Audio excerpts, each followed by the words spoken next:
round 2 of the 2026 NBA Draft. What's going on, Dub Nation? What's going on, Green Teamers? You're watching Warriors Today and Celtics Today by Chat Sports. We are presented by Prize Picks, and we're here for live draft coverage for day 2 of the NBA Draft. I'm not going to lie to you guys. For the real ones who are here in the first few seconds of today's stream, what are we doing making the NBA Draft 2 days? It is completely irrelevant. We are watching ESPN right now where the draft will be broadcasted. And the hour prior, there's no build-up. It's all Sports Center. They're talking about Brendan Sorsby, for God's sakes. I mean, the second round of the NBA Draft is a place where you could absolutely find gems. I mean, Nikola Jokic, Jalen Brunson, champions and MVPs. But at the end of the day, more often than not, you're not going to find a real diamond in the rough in round 2 of the NBA Draft. It's not like the NFL Draft. It feels like they kind of did this for Bronny a few years ago, and now we're past that point, and it doesn't need to be 2 days. But we're here, and there's a great excuse to go live with all of the real ones here at Warriors Today and Celtics Today. I'm going to be joined by my producer, Parker Smith, very, very soon. But as you guys file in, shout out your city for me down in the live chats wherever you are watching from, whatever channel you are watching on, as we're bringing you guys day 2 coverage of the NBA Draft. A couple of names that are left after round 1: Isaiah Evans, Malik Thomas, Trayvon Brazile.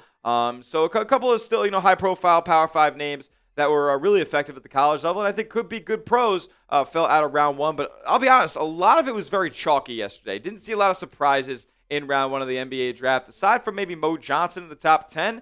And how big of a surprise really was that when you consider Dusty May becoming the new head coach of the Dallas Mavericks? Maybe you could have argued that one of the other Michigan players should have went prior, but at the end of the day, it doesn't feel like we were too shocked by anything that went down through the first 30 picks. Maybe the Knicks trading 3-4 times, but that's something that they do routinely. It was just the way they went about it was pretty odd.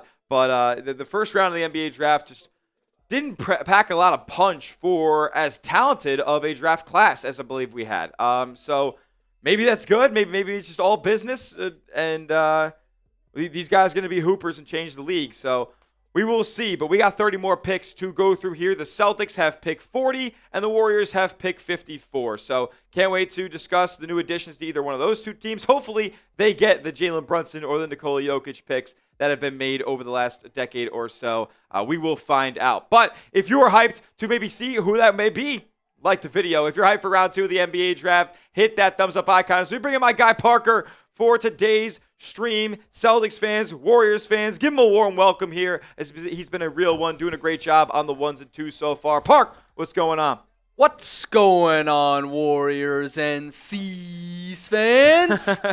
In the building for round 2. Let's Alicia Wade in the building. What's going on, Ty Man the Buckeye? Over there on C's. What's up with Ryden? What's up with Ty Man on Warriors as well? He's bouncing back and forth. He's a Chat Sports real one. We got Jordan in the chat. We got Justin in the chat. Let's go. Let's get it. I think both teams made great moves yesterday. Warriors started off super strong with Yaxel Lendeborg out of Michigan. That's a can't-miss prospect right there, especially with their window right now. That is a home run. And then the C's getting a high upside stretch big and Chris Cenac. Super exciting there. So, both these teams knocked it out of the park in round 1, and let's see if they can do the same thing here tonight. I mean, look, Warriors fans seem pretty ecstatic about the Yaxel pick. Celtics fans all in unison, believing that Chris Cenac could work out long-term in Boston. So I think we all went home relatively happy yesterday. I mean, on the Warriors side of things, you maybe want a Kawhi Leonard as, swinging the 11th pick for a Kawhi Leonard, or maybe even a Trey Murphy, but they end up going with a guy who can, contribute immediately. That's what they've wanted this entire pre-draft process, and it came out that it came down to between Brayden Burries and Yaxel Lendeborg, whoever's going to fall to them. That was the reporting we did here on Golden State Warriors Today, with no real intel on the situation. It just made the most logical sense for them to go after those 2 really high-floor players. But what also came out is the Warriors had Cam Boozer number 1 on their big board, and the Yaxel Lendeborg number 2.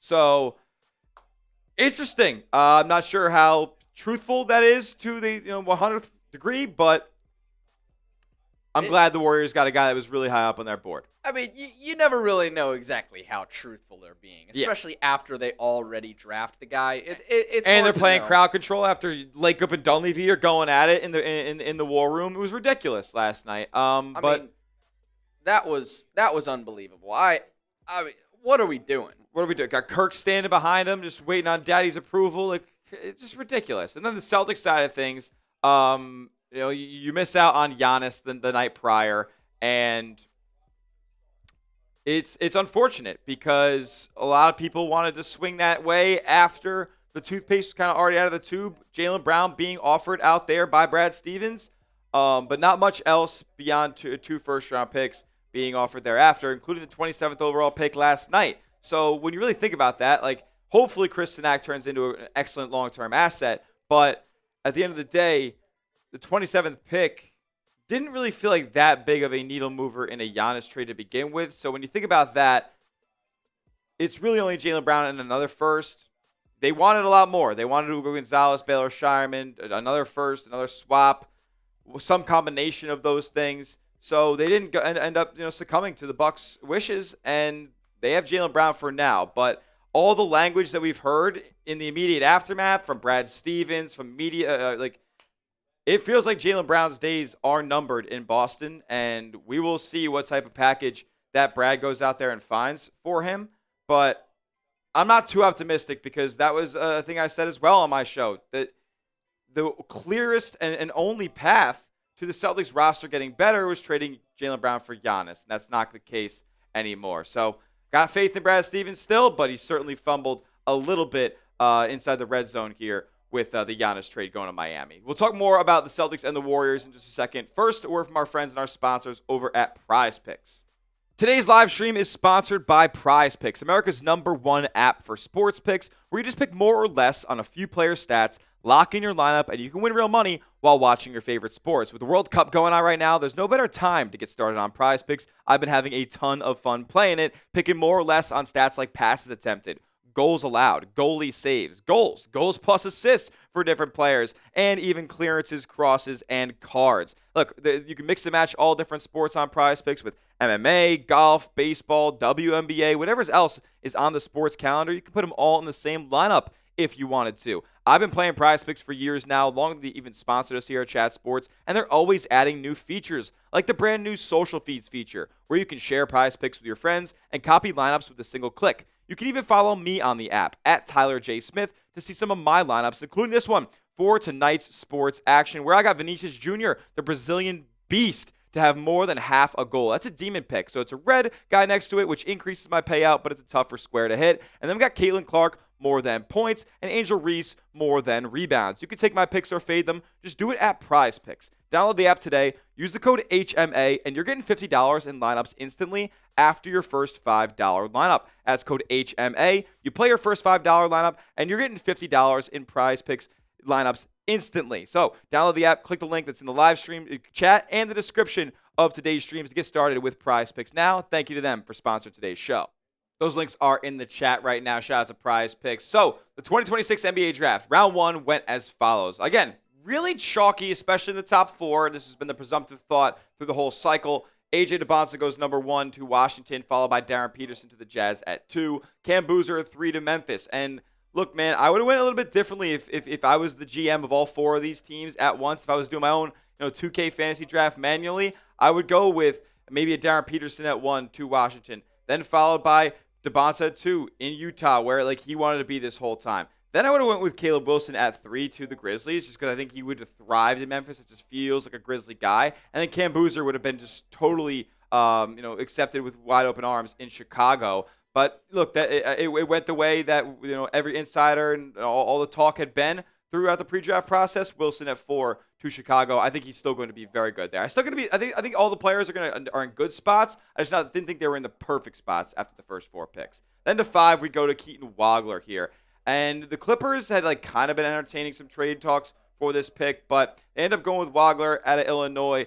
Good movement shooter, good decision maker with the basketball, getting better as a driver and decision maker once he gets inside the three-point arc too. So he's going to fit very well alongside of Garland, alongside of Kawhi, moving the basketball and hitting shots. He can shoot from 35 feet out. Mikel Brown Jr., look, one of the tightest handles, one of the best finishers at the rim in the class. More of a two-guard, really kind of plays off of the ball for the most part, and then we'll drive a good bit too. But not really an initiator, really high volume scorer, and wasn't super efficient at Louisville last year either. So he goes to Brooklyn.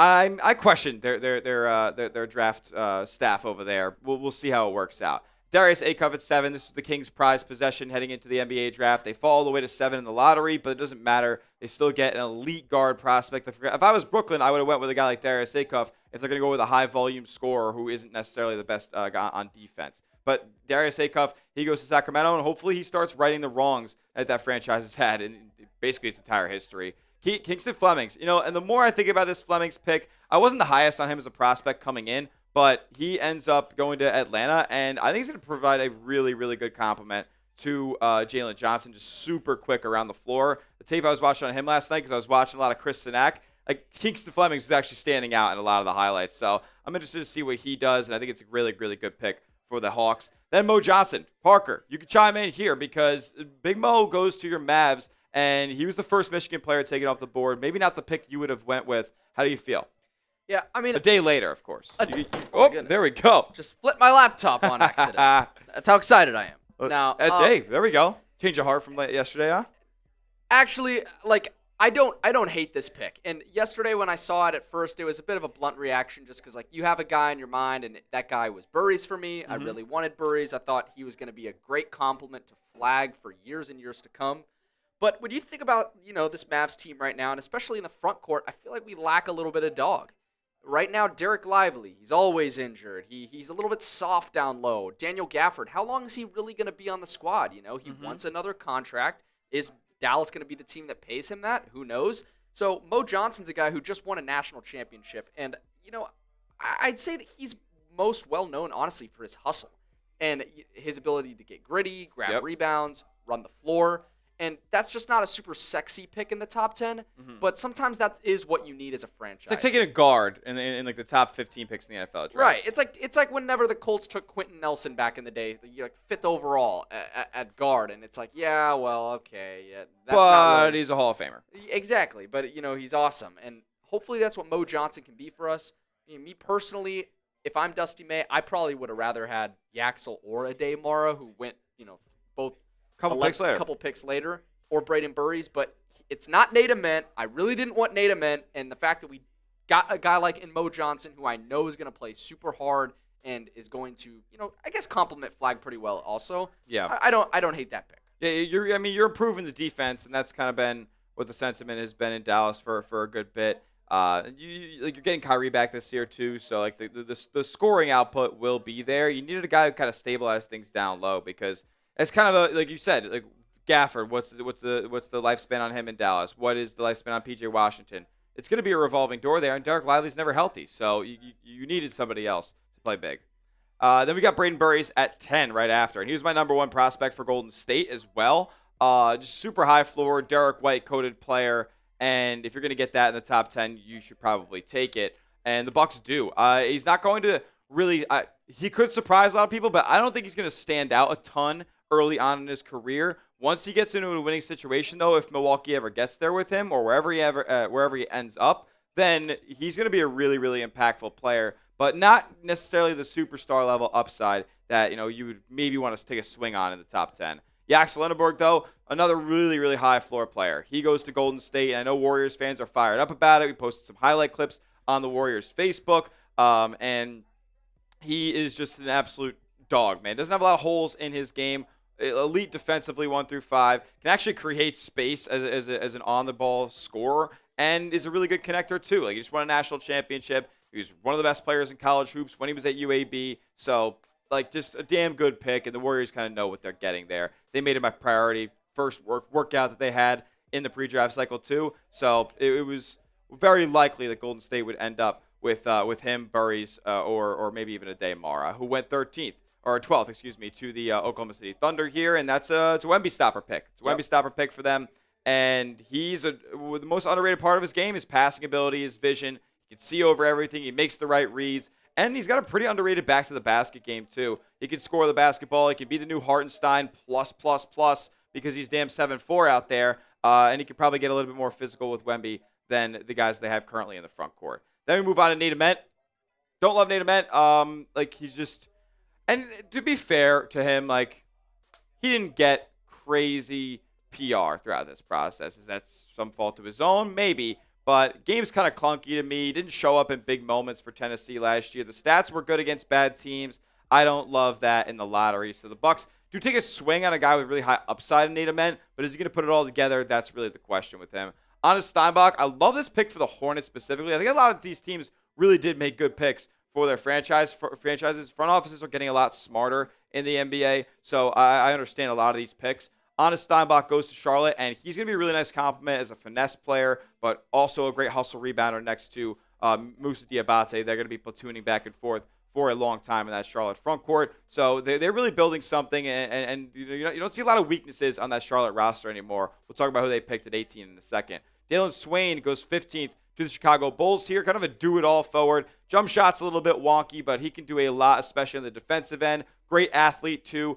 Kind of was giving me Jimmy Butler vibes when I was watching him last night. So I'm excited to see what Chicago's building there. A really long team, long, athletic, just really good defensive squad. They got to find some shooters, though. Bennett Stirtz, that would have been good if Chicago wanted to go with the shooting route because he's just a really sound guard, knows exactly what he's doing. Think like TJ McConnell, but with a strap. Like that's man. Like he's just gonna go out there and like for sure. Oh yeah. Oh, now we're back. We're back.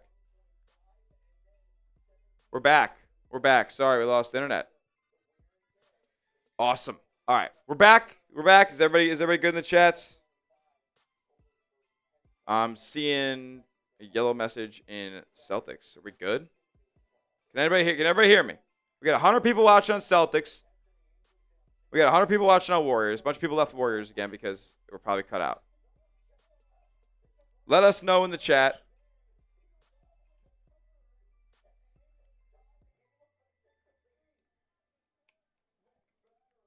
I think we're good. I mean, I'm seeing myself on these two streams that we're up and moving.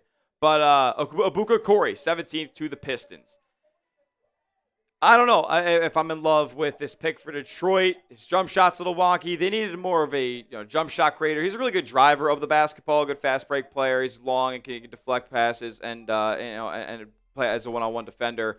But we'll see. We'll see about Ebuka Okorie. He led the ACC in scoring, but I'm not so sure if he's going to be what the Pistons really need to get over the hump as an on-ball creator. Then Christian Anderson, maybe the best shooter overall in the NBA draft. He goes 18th to the Hornets here. Really a good stabilizer. He was a lead guard for most of the season for Texas Tech after JT Toppin went down. And the guy didn't blink. Like, he was 18 points per game, 7 assists, like constantly. He was shot like 42% from 3 on 6 attempts. It was disgusting.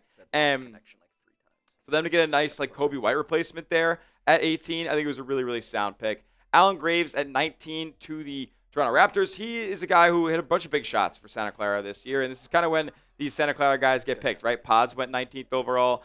J-Dub went a little bit earlier in the teens, and Graves is a guy who can kind of do it all a little bit. Going to worry about his lateral quickness defensively, but a good shooter and good decision maker on that side of the ball. Jayden Quaintance goes 20th to the Spurs, and this is your kind of like low center or gravity center. Is going to move people around. Going to be a better matchup against a Karl-Anthony Towns or a Mitchell Robinson. And the Spurs clearly needed that. They can't run just the archetype of Wemby and Luke Kornet of 7'4" guys who kind of struggle to move sometimes. So they go with Quaintance, and he can guard a little bit more on the perimeter and at the rim, kind of like a Robert Williams hybrid. And he is a very high upside player, but we didn't see him play a ton at the college level last year. Are we good?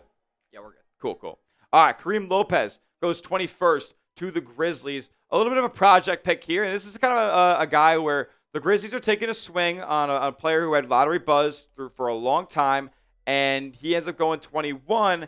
They can kind of stay bad by taking this pick. Like, they have a nice core who I think could be good eventually. Cedric Coward, Zach Edey, Cam Boozer. But what's the status of Ja Morant? What's the status of their backcourt for the most part? They're going to be a pretty rough team in terms of scoring the basketball next year. So I think you stash a guy, like not necessarily stash, but like just to slowly develop a guy like Karim López. He's going to be a mainstay glue guy for Memphis for a while. Labaron Philon slips all the way to 22 to Philadelphia here. And look, I don't think the Sixers needed a player like this, but they go out and take the best player available. And that was by far Labaron Philon at this point in the NBA draft. I wanted the Celtics to get him if he fell. I'm sure the Knicks would have picked him up. The Lakers would have picked him up if he fell further. But at the end of the day, he goes to Philadelphia. He just makes plays with the basketball in his hands. Dominated the SEC list this year, 22 and 5 a game, like on like 40% from three, on like 7 attempts. Why is he going 22? Zuby Ejiofor at 23 to the Hawks again. Undersized big, like they drafted Asa Newell last year, kind of a bust for the most part. For his, a bust of a pick that is 20 overall can be, I think he was. Okongwu's there as an undersized big. I just don't get it if I'm Atlanta here. If you're going to go a big man, I would have went with Aday Mara in the top 10 if I were them. Cameron Carr slips as well in this draft, all the way to 24. Some real concerns about his defensive effort, but he has all the intangibles to be able to play on that side of the basketball. Smooth shooting stroke, and he plays above the rim. Like, go look at his highlights. You'll absolutely fall in love. But if you watch a full game, that's where we start having some differences. Sergio de Larrea, he goes 25th to the Mavs because the Knicks had this pick after trading it from 24 to 25 with the Lakers, and then the Knicks trade the pick again. A very odd situation for Sergio here, but he is a big point guard, 6'6", can shoot the hell out of the basketball. Didn't play a ton in his Italian or Spanish team, whatever it was, Valencia, this past season, but he's going to come over to the NBA, and we'll see what happens with him next to Cooper Flagg and Mo Johnson.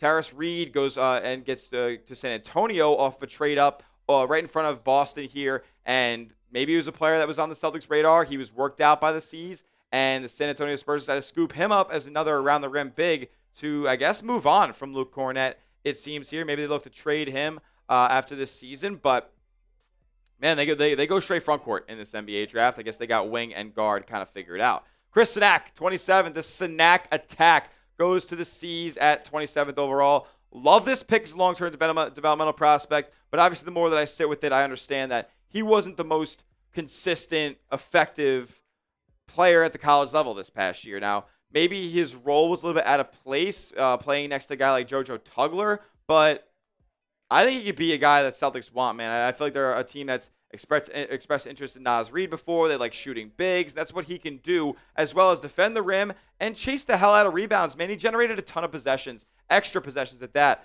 for the Cougars this year. So I'm really excited about the pick. He's going to be a summer league darling, I'll tell you that much, because he has serious guard skills. Him and Naz Reid are actually very similar, except this guy actually defends the rim and rebounds the basketball. Joshua Jefferson at 28. Big forward, just big defensive wing who can handle it a little bit out of Iowa State. He goes to the Nets at 28 after the trade with Minnesota for Julius Randle. And then Alex Karaban at 29. Sharpshooter, kind of stabilizer. I like this pick for the Kings a little bit because he's just a high IQ guy, kind of like a George Niang build a little bit. 29th overall to Sacramento. And then Koa Peat rounds out the first round at pick 30 here to the Phoenix Suns, man.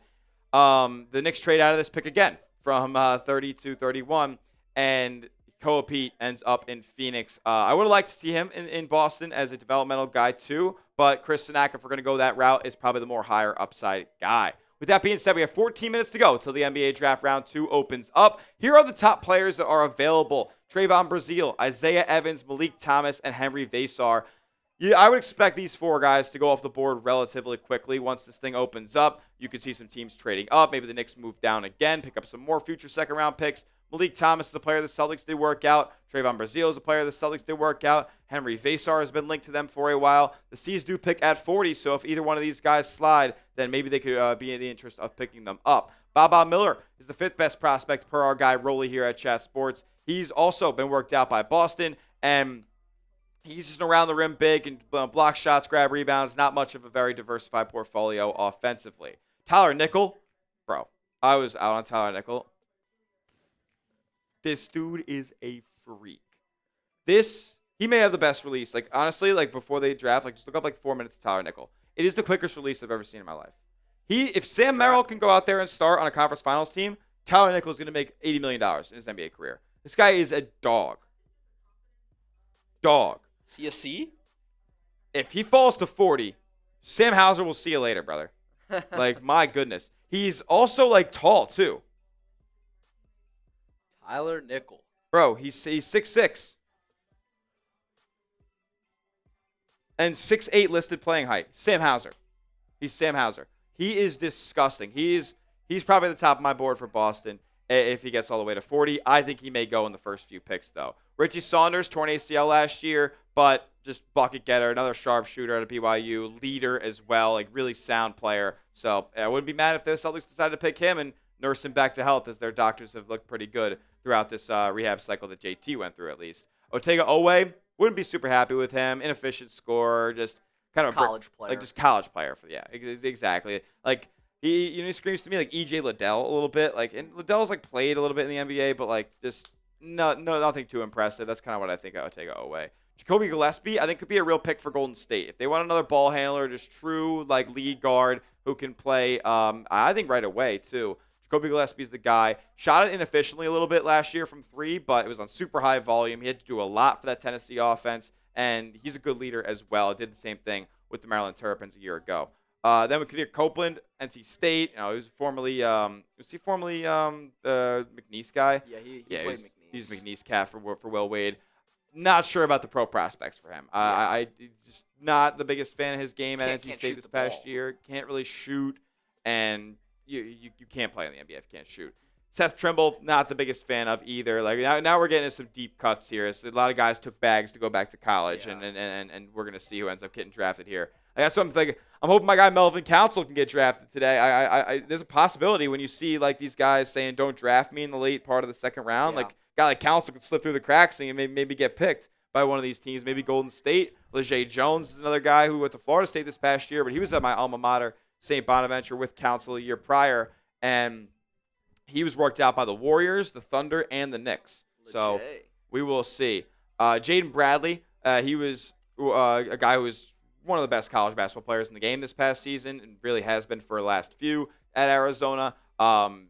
Just true dog in him, like really good pull-up mid-range game, good finisher, great as a point of attack defender. Like I think he's going to play in this league for a while. Jaden Bradley will. Like he's kind of like the souped-up Melvin Council.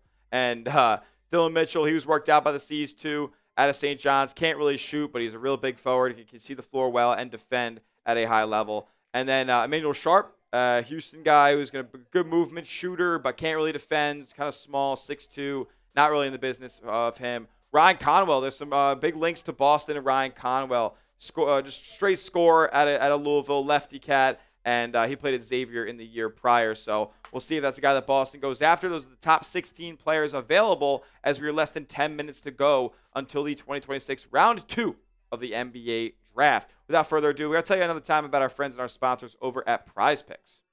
Today's live stream is sponsored by Prize Picks, America's #1 app for sports picks, where you just pick more or less on a few player stats, lock in your lineup, and you can win real money while watching your favorite sports. With the World Cup going on right now, there's no better time to get started on Prize Picks. I've been having a ton of fun playing it, picking more or less on stats like passes attempted, goals allowed, goalie saves, goals plus assists for different players, and even clearances, crosses, and cards. Look, you can mix and match all different sports on Prize Picks with MMA, golf, baseball, WNBA, whatever else is on the sports calendar. You can put them all in the same lineup if you wanted to. I've been playing Prize Picks for years now, long as they even sponsored us here at Chat Sports, and they're always adding new features, like the brand new social feeds feature, where you can share Prize Picks with your friends and copy lineups with a single click. You can even follow me on the app, at Tyler J. Smith, to see some of my lineups, including this one for tonight's sports action, where I got Vinicius Jr., the Brazilian beast, to have more than half a goal. That's a demon pick, so it's a red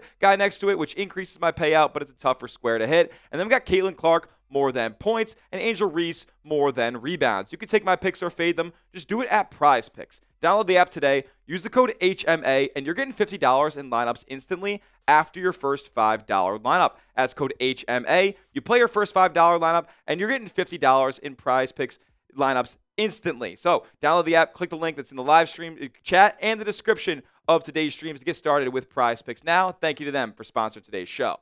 Shout out to Prize Picks. Those links are in the live chats now of today's streams. That's in multiple because we're live on Warriors today and Celtics today here at Chat Sports. We're in a race to 50 likes. I looked, and our numbers are pretty similar on both channels right now. Warriors has 35 likes. Celtics has 24. Race to 50 likes. Hit that thumbs up icon if you're a bigger fan of your team. Celtics fans, show them the Green Teamers show more love than Dub Nation. Dub Nation, you try to do the same. 15 likes away, fourth the Warriors channel. Celtics channel, we got a little more ground to make up. Hit that thumbs up icon on today's stream to show some love. And type me down in the chat. Type in the chat me when you have liked the video, so we'll give you some shout outs. Let's go. Let's go. Let's get this draft underway. Come on.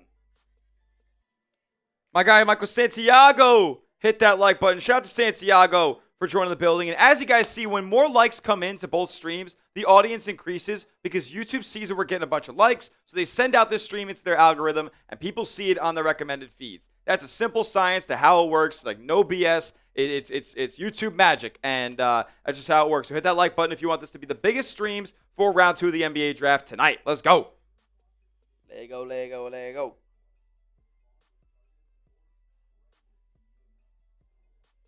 Warriors is up to 46. Warriors up to 46. That's crazy. Celtics are at 31. Come on, baby. Who's going to win? Warriors at 49 now. Matt Luani's poll like the video.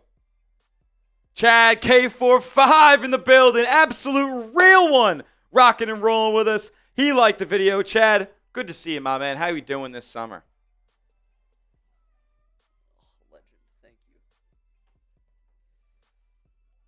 Got Daniel over there in Celtics as well. That was crazy. Did not hook me up. I'm going to go. You can go in a little bit. Or I'll get you some. Or I'll go. No, it's good. For now. Until we're like past Celtics, I'll do it. Although Warriors pick will probably be out. This is going to be, how short is this going to be? How long do they have to pick? 4 minutes, I think. Is it Hopefully 4 this minutes? is done in an hour and a half. Yeah. Ed Robbins in the building at Celtics today. Ed Robbins, what a legend. Ed, I haven't seen you in Celtics today in a minute, my friend. That's a championship season legend, Ed Robbins. Wow, what a real one.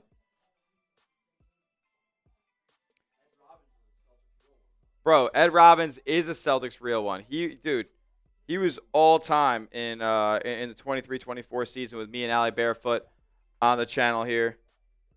Ben here not talking much. Hey, you're a real one, my friend. I appreciate you. I appreciate you and all the contributions you've made to this channel in the past.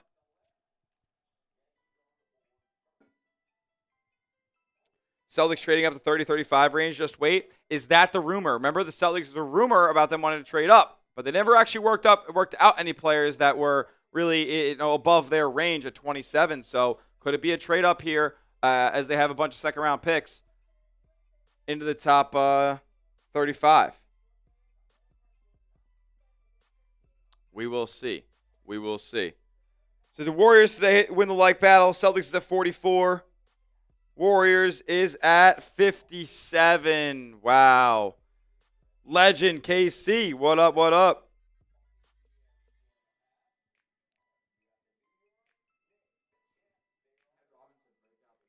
There's an Ed Robbins jersey in the if you want to go grab it.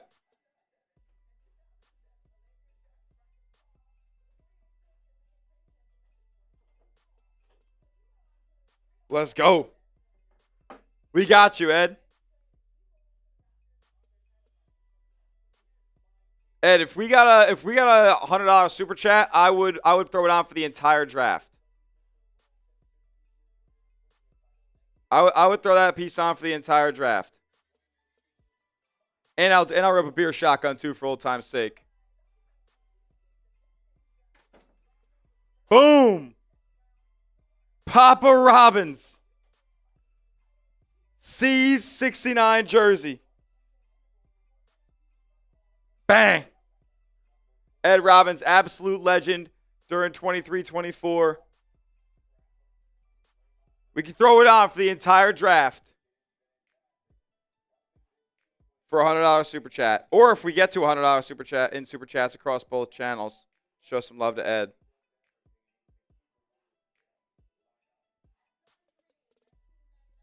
Shout out to you. As we're literally like less than 5 minutes away from the second round of the NBA draft. Manu is second round pick. Rudy Gobert, Draymond Green, Brunson, Jokic. Oh!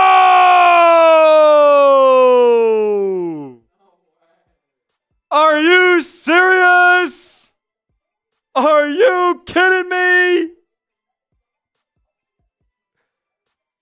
What a legend! I'm gonna need a happy dad too. Word. That is legend. Wait for it. Dairy. We're going to pop that up in just a moment. Get the ERs going in the chat, in both chats. What the?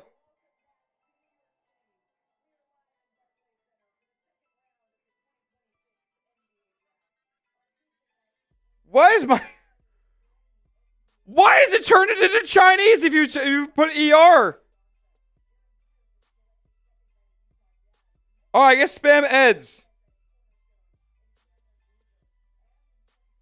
Why is it going into Chinese? Ed Robbins.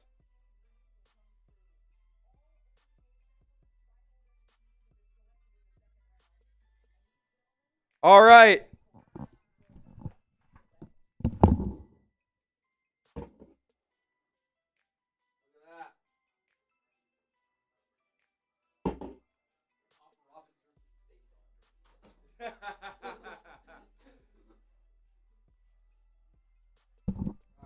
Pop that piece up. We got a $100 super chat from Ed Papa Robbins. Bang! Bang! The double bang for Ed Robbins. A $100 super chat. That means we're throwing on the Ed Robbins jersey during the entire draft. May take it off for the cuts that we end up doing. But while we're live and not recording videos, we're keeping the Ed Robbins jersey on. You're an absolute legend, my man. I got a beer shotgun for you. Let's get live. Let's go. Why not let it fly? Papa Robbins turning the stream up on day 2. Turn up.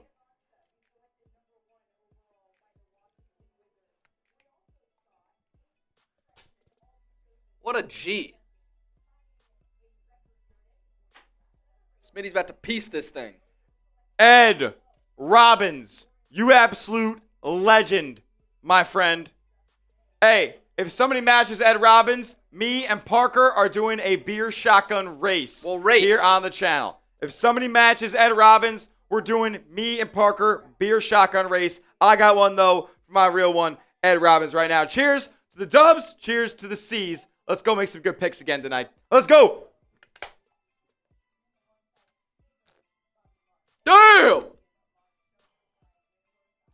Woo! That was quick. And it was a bucket. And it was a bucket. And it was a bucket. And it was a bucket. Woo! Round 2 of the NBA draft. Who said it wasn't a party?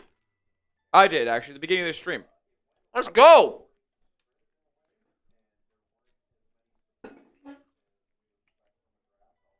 What do I think of trading Brown for Evan Mobley? I'm not going to lie.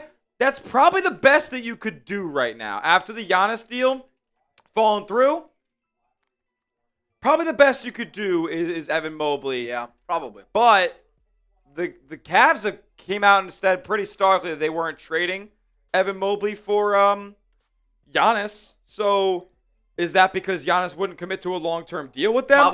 Probably. So could he be on the table for Jaylen Brown? That's the question we got to ask ourselves. It's definitely possible. I mean, I would it just be Mobley straight up? Like, or do we have to give things up? Do we have to give more up? No, they do. You think they do? I don't know if they do, man. Mobley's valued so highly across the league for some reason, but he's 18-8. He's literally AT&T. He's 18-8. So I don't know. Shout out to the GOAT, Ed Robbins. If you want to be like Ed Robbins, we do have a super chat menu here tonight. Any super chat gets you on the show. For every $20 super chat, me and Smitty are going to rip some shots of 1-800-TEQUILA. And every $100 super chat, like you guys saw, Smitty's taking one down. You guys can get Smitty sloshed tonight. Come on, why not? It's Wednesday. It's hump day. Also, this is dead stock. It's tag on. Ed. Dead stock Papa Robbins jersey, 1 of 1. Only one out there. What are we waiting on? I thought this draft was supposed to start. Yeah, I don't know, man. What are we doing here? Knicks and Rockets Also, trade. like, there's no audience. Like, it's just like this. We got a trade. We got a trade. Oh, didn't that already happen? No, just did. Oh, I guess I got to get in my Twitter sphere. I got to get in my Twitter bag. It's the Rockets and the Knicks. The Knicks, of course, they trade down. So the Rockets trade up to 31, get 55. Knicks down to 39, so right above the Celtics, of course. And 53 and a 2029 second-round pick. Hey, that's valuable, actually. Like, getting second-round picks down the line, like 2029 and beyond, like, that's super valuable just for, like, filler in trades, like, just facilitation or similar deals like this when they want to go out there and trade up for a prospect that maybe falls out of a deep first round. The Knicks just keep moving back. I guess they just don't really have somebody that they really like at this spot. So let's look at the draft order right now here, as there was a trade. So right now, where's my next 4 picks? Here we go. So right now it's going to be Rockets, Grizzlies, Timberwolves, Cavs. Okay. And after that, it's going to be Nuggets, Clippers, Thunder, and Bulls. And then we get to 39, and the Knicks are right in front of the Celtics. And the Celtics right in front of the Heat as well as the Spurs. Okay. That's what we're looking at. So I guess right now the Rockets are on the clock. Are they on the clock yet? I don't know. It's 7:06. Thought it was starting at 7. We will see. All right. What do I want? We will see. If you guys are just tuning in, like the video. Help us out. Takes 2 seconds. Greatly appreciate it.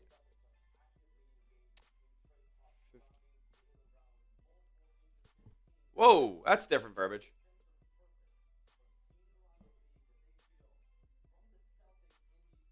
Oh my goodness. It seems like the same thing he said last night in the draft, but he's a little bit different. But the fact that he had to say it again and actively engaged. Actively engaged is the word that Shams Charania just said in terms of the Celtics and teams on the Jaylen Brown trade. He's speaking over Shams, so I have to run this back. But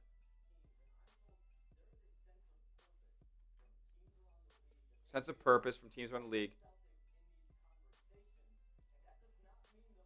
They feel like there's a sense of purpose from the Celtics in these conversations.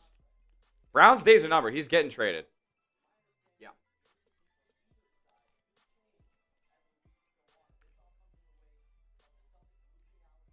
The urgency could change. Does that mean did he really say direction though? Like he didn't say it could change lesser or worse. I mean, I think it's a pretty vague statement. I just think it's too, like you said, the toothpaste is too far out of the tube. Yeah. Right now, like you can't.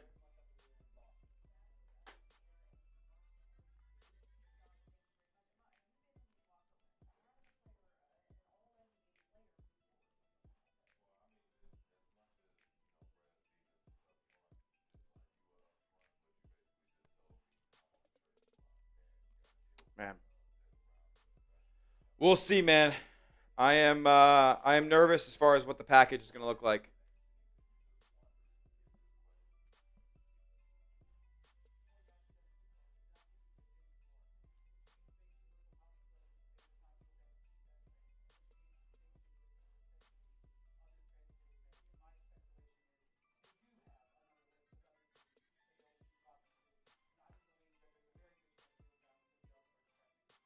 Oh my goodness.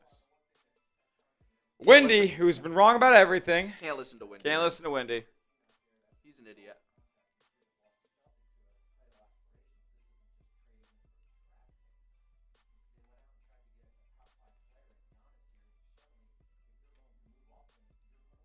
I should have just went through the damn thing, Brad. Would have been a way different stream. Way different stream yesterday. We would have just been. Well, 2 nights ago, really. Yeah. It's that Yaxel highlight's already at 2.2 now, so it's gonna Really? start flying. Yeah.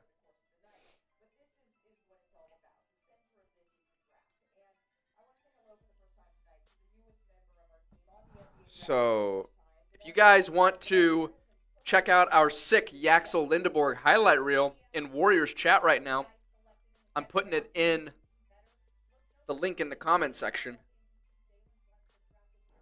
You guys can go check that out. It's pretty sick.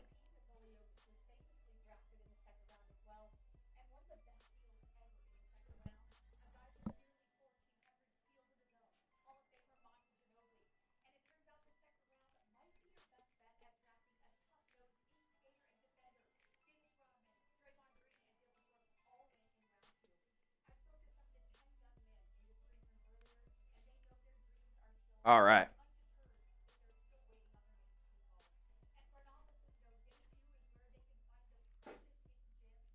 Make sure.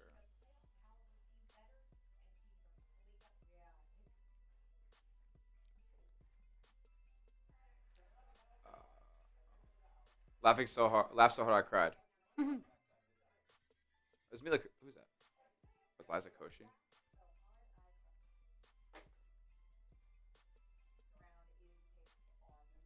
All right. We're still waiting. Still waiting.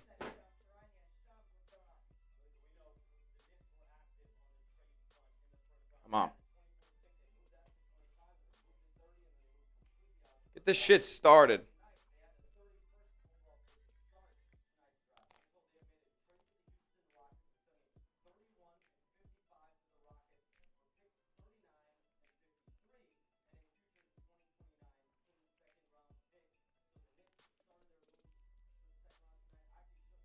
Where is this, man?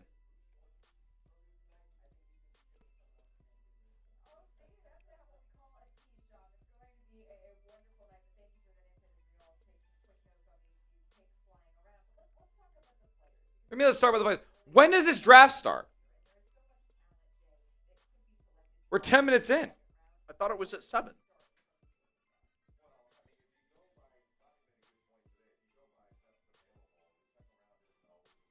Al on the prowl. Thank you, bro. What do you say? Liked, sub, and shared. Let's go.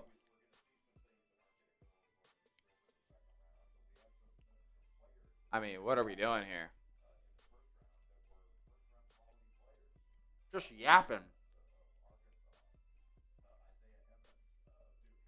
All right, I see some camera guy moving in the background. Are we going to not get the look?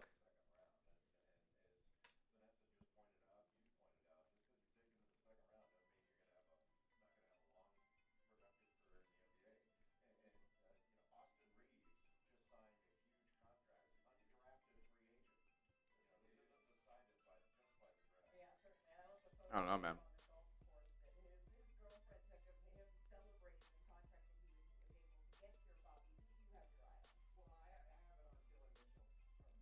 Dylan Mitchell.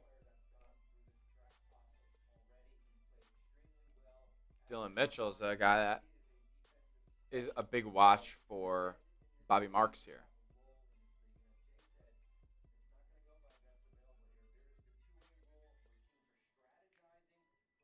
Come on, man.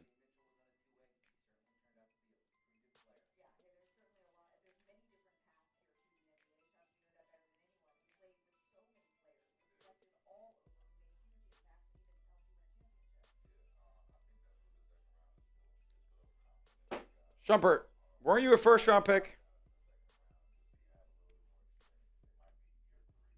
Yeah.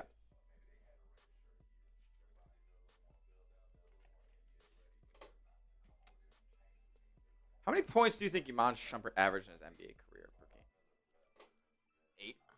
7. He never averaged 10 a game.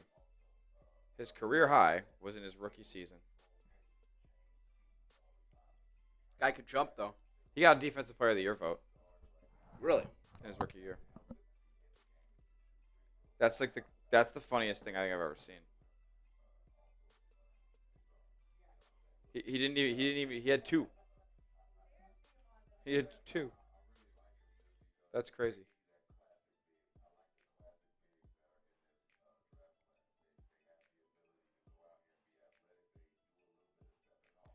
Greg Monroe. Greg Monroe is a terrible defender. He got a vote. Grant Hillen, at 39 years old. Got defensive player. Do your vote. Did this draft start, yo? Can always count on ESPN to waste your time.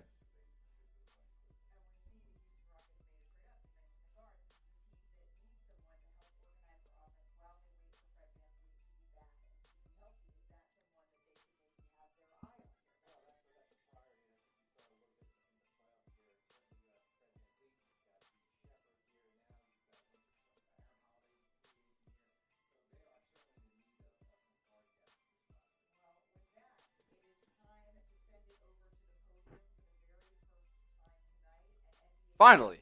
Here we go, finally. Mark Tatum.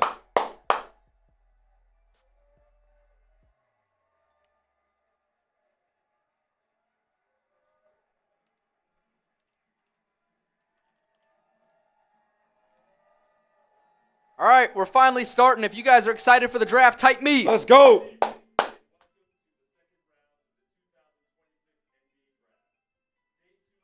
$15 minutes.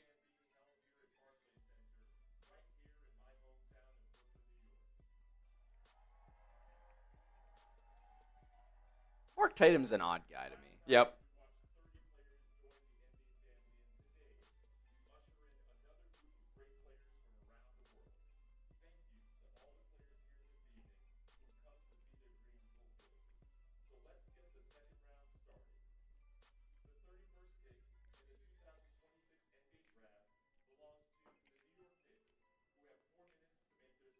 It does not belong to the New York Not Knicks. the Knicks. It belongs to the Houston Rockets. Shout out to Chris. Shout out to Daniel. Who Dat for Life Chris in the building. Shout out to you. Spam those me's. Who Dat for Life, Chris?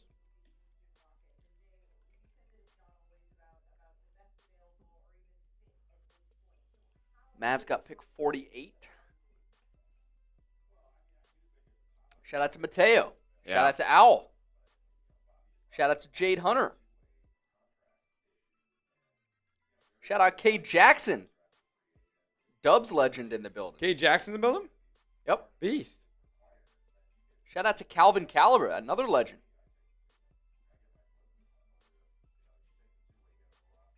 Rockets, just make the pick. Right now, the Warriors are winning the like battle on the way to 100. Oh, shit. JV trade of Donovan Mitchell and Evan Mobley? Doubt it. I could see it being just Donovan Mitchell and, like, Jared Allen. Donovan Mitchell, Jared Allen. Would I do that for Brown? At this stage? Probably. Definitely. Like, everybody's got all these, like, Jaylen Brown takes about him being top 15, better than Tatum, all this stuff. But then when we put together a trade package for Jaylen Brown, nobody wants to give shit up to get him. Nope. So, like, people are telling themselves, really, when they talk about him. Let's get this race to 100 likes going. Warriors is at 75. Celtics is at 53. Oh, Warriors just got 5 more. Warriors is at 80 likes. All right, we got it. Bruce Thornton. As the first pick in the round 2 is officially here. Bruce Thornton, guard out of Ohio State. Bucket getter. Tough shot maker. He goes 31st overall. First pick of round 2 to the Rockets. 20 point per game scorer, man. Like he did a lot for them. He's a 6-foot guard who averaged 5 boards a game at the college level. Like he just has that dog in him. But, the efficiencies were okay for the most part for him. But stocky frame, that uses well to describe, to absorb contact and to create his looks. Great shooting mechanics and passing ability. Struggles on defense, staying in front of his man, though, and creating turnovers. So, he's a 6-foot guard. He's a small guard. 31st pick, I would not have went with Bruce Thornton. I'd have him a little bit. Oh, no, he has him as the 58th overall prospect. Yeah, I'd have him around there. Like Rowley has him at 28th best guard. Rockets maybe take a little bit of a reach here with the 31st selection. when there was a lot of guys better on the board, in my opinion. Grade the pick. Grade the pick. A, B, C, D, or F. I'll give it It's a C. C minus. Yeah. Give it a C. I don't want to give picks Fs ever, but like C minus is like basically an F. Oh, Cade Jackson. Cade. Let's go. Beast. Cade saying, damn, it is good to be back. Cade, you absolute legend. This is the GOAT channel, and it ain't even close. Cade, you're the GOAT viewer, and it ain't even close, my friend. Cade Jackson, I got you on here. Of course we do. Hold up. Hey. Where's Cade Jackson on this piece? There he is. I put full government on there, too.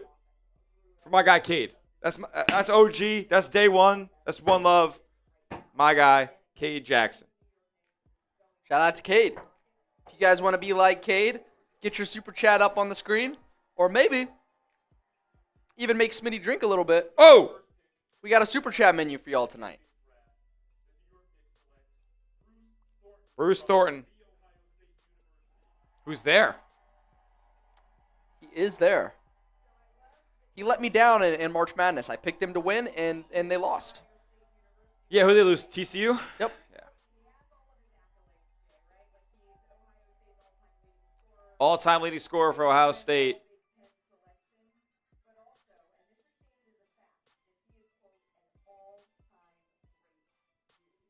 Really good guy. They're saying all-time great dude. All-time great dude. That's big ups. That's big ups. Ugo or Amari? What do you mean? Oh, Sham Charania just tweeted 7 minutes ago and said. Yeah, the same thing. Yeah.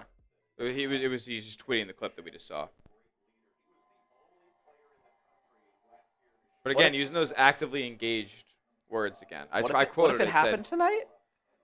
Maybe. Somebody saying the C should go get Oscar Clough from Purdue. Maybe. You know what? But they already did take a big with Chris Cenac. Obviously, a different archetype of a big. Chris Cenac. Dude, they actively engaged. That means like they are getting a trade done soon. I tweeted out, actively engaged is phrasing you use when a trade is imminent. Yo, Celtics fans, boost this tweet for me real quick. Go give it a like. I just threw it in my in the chat. Give me a follow over there on Twitter too. At Tyler J. Smith, 2 H's on that one.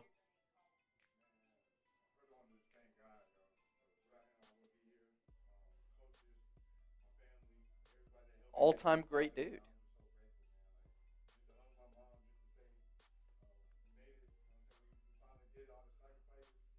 So Bruce Thornton, we're not got a leak on the 32nd overall pick yet.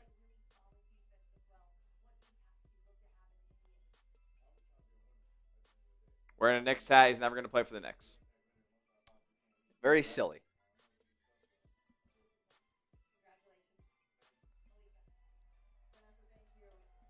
Very silly. They give them the hat that they're not going to wear. Yep. The NFL doesn't do that, right? No, usually. Wow. The Memphis Grizzlies will select Richie Saunders with the number 32 pick in the NBA draft. Really? Oh, they got the guard that we were wondering about. 2 guard, yeah. It's perfect for them. But, I mean, he's a little bit bigger, like stockier than a Cam Spencer. Interesting. Richie Saunders, number 32. So Malik Thomas is going to be available for the Celtics here, potentially. 6'5", 18 night, torn ACL last year, 24 years old too. Not a great athlete. That's kind of the issue with Richie Saunders. But can he be a sound decision maker and shooter in the NBA? That is what's going to keep him in the league. Rolly had him as the number 37 overall prospect, so not too much of a reach here for Memphis. 16th best guard. And sniper from the perimeter. I mean, he's a really good movement shooter at the end of the day. Really quick release, and he's confident when he puts that thing up from long range. Not the best athlete, though. Like I said, relentless energy, though. He is a good leader. Like, he's going to put his body on the line and dive on the floor for loose balls and whatnot. But, again, like, how big of an NBA ceiling does he really have? So that's kind of what my thoughts are on Richie Saunders, especially to Memphis, where they have a guy in Cam Spencer who's a knockdown shooter, not a great athlete, also has that dog in him too. So we will see what ends up happening there. Great the pick. See. Great the pick for Memphis. We will see. I'll give this C+. C+ for Richie. Smitty, who would you trade Brown for now that Giannis is not a possibility? Okay, so there's a couple different packages that I would go out there and trade Jaylen Brown for. Well, number one, Trey Murphy and Zion Williamson, because I need a player also back in the deal that can put the ball on the ground. Trey Murphy does not dribble the basketball. I mean, I was watching a lot of tape on him earlier, like a lot of highlights film, a lot of just full game like highlights, and dunks and 30-footers. It's dunks and catch and shoot threes, lobs, cutting to the baseline. Like, that's what he does. And if he's gonna put the ball on the deck, it's one jab step and a straight line drive to the hoop. He's not really much of a playmaker. So you really got to go out there and replace Jaylen Brown, who has the ball in his hands a lot. And it can't be that big of a drop-off. So you got to bring in Trey Murphy and Zion in a package for Jaylen Brown. Also, you have to go out there and look at your front court once again. Because Chris Cenac, yes, he's drafted in the first round. He's not necessarily going to be a guy who contributes right away. Evan Mobley is a player of interest. I'm sure the Celtics are going to call up the Cavs about Evan Mobley. That is essentially what a guy like Chris Mannix was reporting here of them having interest. Of course, if they miss that on Giannis, they're going to call on Evan Mobley. So we'll see if that's something they're able to swing. With the Cavs issue about trading for Giannis was they didn't believe he was going to sign a long-term extension. So they end up going for the public image that Mobley's not being offered up for Giannis because they knew that it wasn't going to end up working out long term. Don't want to piss off Mobley. They did what the Celtics did not with Jaylen Brown here. Mark Tatum saying the Memphis Grizzlies select Richie Saunders. Brigham Young. The number one guy on Rolly's big board coming into the day, Trayvon Brazile, is still available, as well as Isaiah Evans, who could be a good pick for the Celtics as well. Absolutely. Evans I believe one of these four players is going to be available at pick 40. And now, if they all get picked here in the next 7, that's fine. But we'll see. Well, if they do, you can get a guy like Tyler Nickel. Tyler Nickel, man, sharpshooter. Bob Miller. Where's our Cenac attack? Where is Cenac, man? Summer League's going to be lit. Summer League's going to be lit with whoever they get in the this 40th overall pick. Bro, they're going to trade it down. I know Brad's going to trade it down. It's too high of a second-round pick for him. He's not comfortable with this. He's going to be picking in the 50s. He wants to pick in the 50s. I swear to God, I've never seen them pick in the 40s in the second round. Let me look that up. Celtics draft history. I couldn't tell you last time they picked in the top 40 in the NBA draft. You know, Benjamin Hussick, that's actually a good point. He said this JB stuff reminds me of A.J. Brown in Philly. It kind of does. A little bit. Like, to where you just kind of know he's going to get traded for a long time. The last time the Celtics picked in the second round in the top 40 selections was 2015. Really? Yes. And one of the Celtics guys just got taken off the board. No! Isaiah Evans. Great pickup for the Timberwolves here. Great pick for the T-Wolves I love it. Movement shooter. Like, just kind of the archetype they have, like with the Ayo DeSumos and the Jaden McDaniels and all those guys. He can learn very well from those players, and smooth shooting stroke, confident player, a leader at Duke each of the last 2 seasons. Even as a freshman, he showed a lot of flashes on that Cooper Flag squad. Prototypical size for his role with a great wingspan to match to. Very, very plus wingspan for him. Thrived as a movement shooter off screens, but also showed ability to drive to the rim. That's the role that he kind of had to play this year with him, being one of the number one offensive options, not Con Kneppel or Cooper Flagg last season. Upright athlete, though, needs to improve his handle to maintain, standing at the next level, man. But off the catch, as good as it gets in this draft for the most part. Averaged 7.5 threes a night last season, and he was shooting it at an okay clip. But he was like the focal point that defense is focused in on as a perimeter player for this Duke team this last year. Obviously, Boozer down low was doing a lot of work and drawing a lot of attention. But Isaiah Evans beyond the arc, like that's what all defenses were focused on for Duke. He was their one real threat from downtown. So we will see. We will see about Isaiah Evans and the Timberwolves and how much opportunity he's going to get early on in his career. Because when I say he's got that same coded archetype as a lot of their guys, it also means there's a pretty big logjam on the combo guard and wing area of their rotation. I'd give this pick an A-. Like you got Terrence Shannon Jr. there too. Like a lot of mouths to feed in these spots. Like I think Evans could play small forward if he bulks up. More of a 2 though. 6'5", yeah. Maybe 6'5" without shoes, I guess. Maybe 6'6", 6'7". I think he's listed at 6'6" at Duke, so that was his shoes.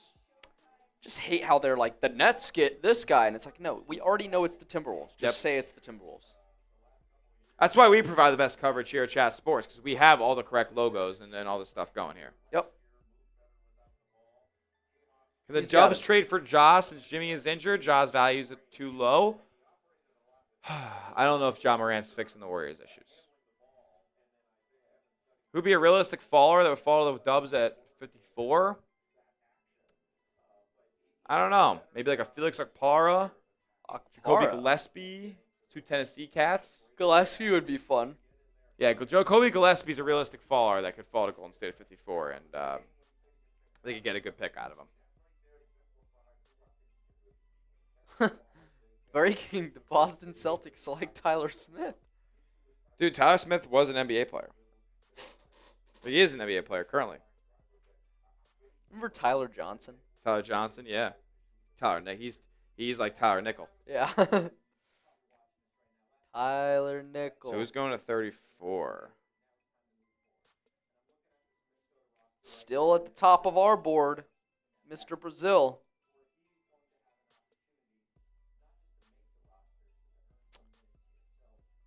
Malik Thomas off the board, 34 to the Cavs.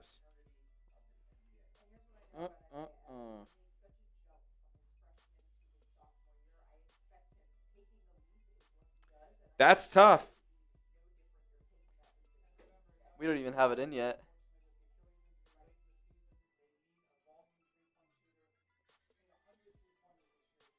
The University of Chat Sports.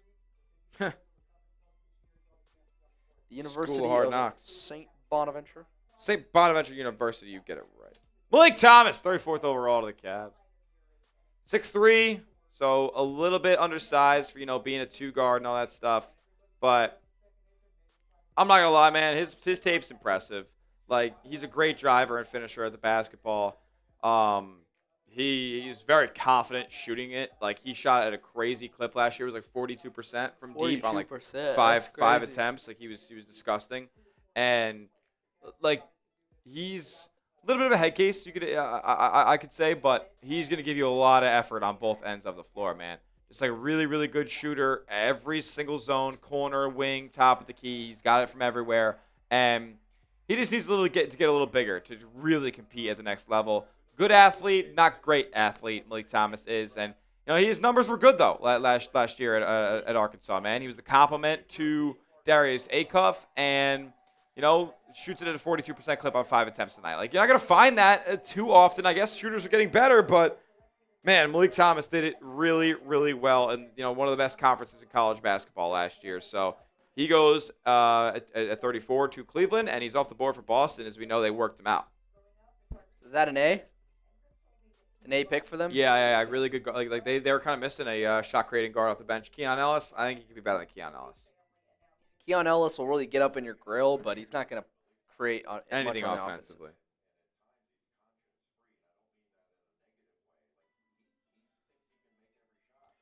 Celtics blog tweeted out an article, 5 potential Jaylen Brown trades. Let me know what you think the best one is. Pelicans. Jesus. So the deal is Trey Murphy, Herb Jones, Jordan Poole, and the better of Bucks or Pelicans 2027 first-round pick. The better? Yeah. One of those picks could be really good. Yeah, I agree. Unprotected as well. Yeah. New Orleans gets Jaylen Brown and Sam Hauser. I don't know if I love that, but we'll see. Rockets, what do they got? His deal. Oh, what the fuck? Potential. All right. Kevin Durant, Clint Capella, Suns 2027 first. Unprotected best of Suns, Rockets, Mavs 2029 first. Unprotected.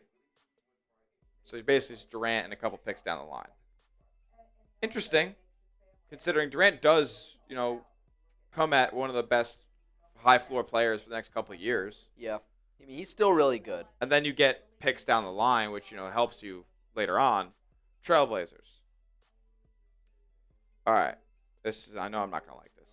Shaden Sharp, Scoop Henderson, Jeremy Grant, best of Bucks, Blazers, or Magic 2028 first, unprotected. Best of Bucks, Blazers, or Celtics 2029 first, unprotected. And the better of Bucks or Blazers 2030. Yeah, it's a pick-heavy package. I hate it. Yeah, no, I don't like Clippers. that either. Kawhi and Pacers 2029 first. It's just basically a Kawhi swap. Yeah. If Kawhi's healthy the whole year, I love it. All right. Cleveland. Mobley, Schroeder, 2031 Cavs unprotected first. Is that the best deal? Or is it the Durant deal? I'm just not a Mobley guy. I'd rather have Kawhi or Durant. Okay. It's Or that shrinking your Pelicans window, deal. Would though. you rather the Pelicans deal? Murphy, Herb Jones, Jordan Poole. Jordan Poole doesn't do any. Well, I don't know. That 2027 first is pretty good. I think the Celtics could make Jordan Poole another reclamation project. Perhaps. He's a little bit of a shithead, though. A little bit of a shithead. I don't know what deal I like the best. Why do I kind of want? I'm gonna do the Durant one if they throw Eason in there. Eason? Does he make like 20 mil now though? Yeah. Can't do that. It's like unless they could include Hauser. Maybe. Vasar. There was a guy in here yesterday that was really in love with Vasar. I don't know if the Celtics are going big again with this pick. They need a guard. Cenac attack.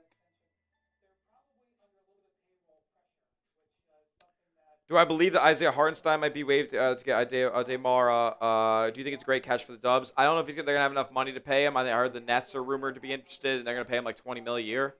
So they just lost Nick Claxton. Makes a lot of sense for them.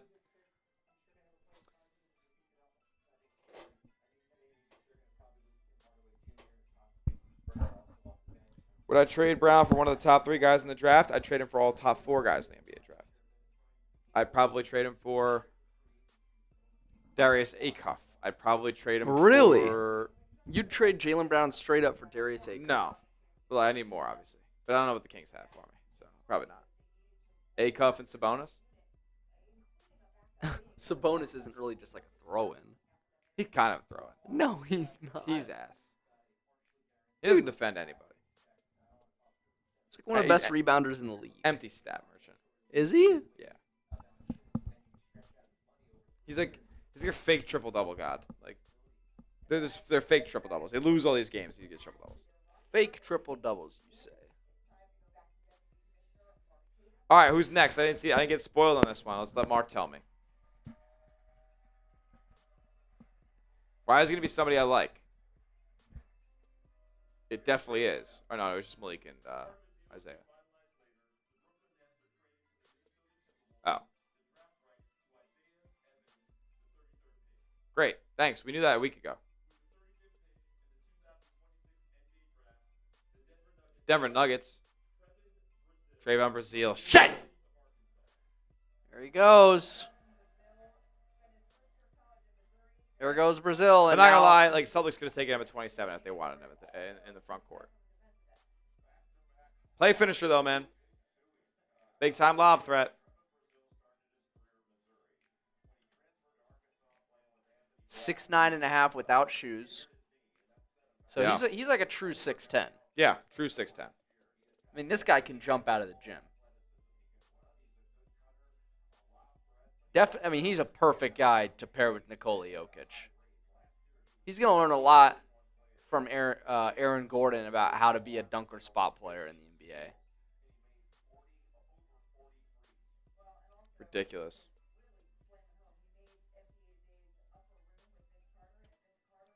Great length, physicality, and verticality to meet opponents at the rim, but he's not able to create shots much for himself or others. He's very much a good role player. Last year at Arkansas, he averaged 13 a game. Great stocks guy. He combined for over 3 stocks a game. 1.5 blocks, 1.5 steals. Not the worst three-point shooter either. 34% from 3 last year. Yeah, on low volume, corner shooter for the most part, but just super athletic. Like, just he's been a freak since he's been at the college level. He was one of the top transfers a few years back when he was going from Mizzou to Arkansas. I actually wrote a sports commentary paper in college about Trayvon Brazile. About what? About him being like the most impactful transfer of that portal season. It was like right when the portal like started to be big. Then he got hurt, but I was still right, and he became an NBA player. Is there any bigs still available in the draft? Yes, there is. There is indeed still some bigs available. Henry Vasar is still available. He's a popular guy in the Celtics chat. Do you think Brad could swing Evan Mobley and Trey Murphy in a 3-team deal? Jaylen Brown to the Cavs. Max Strus, Sam Hauser, 3 first-round picks going to the Pelicans for Trey. What are the Cavs getting? Cavs Jaylen get JB. Brown? And just for Mobley in a first. Oh, that'd be great for you guys. Yeah. Trey and Mobley? Yeah. That's what I want. Yeah, that's what I want. It's a success on Fanspo, too.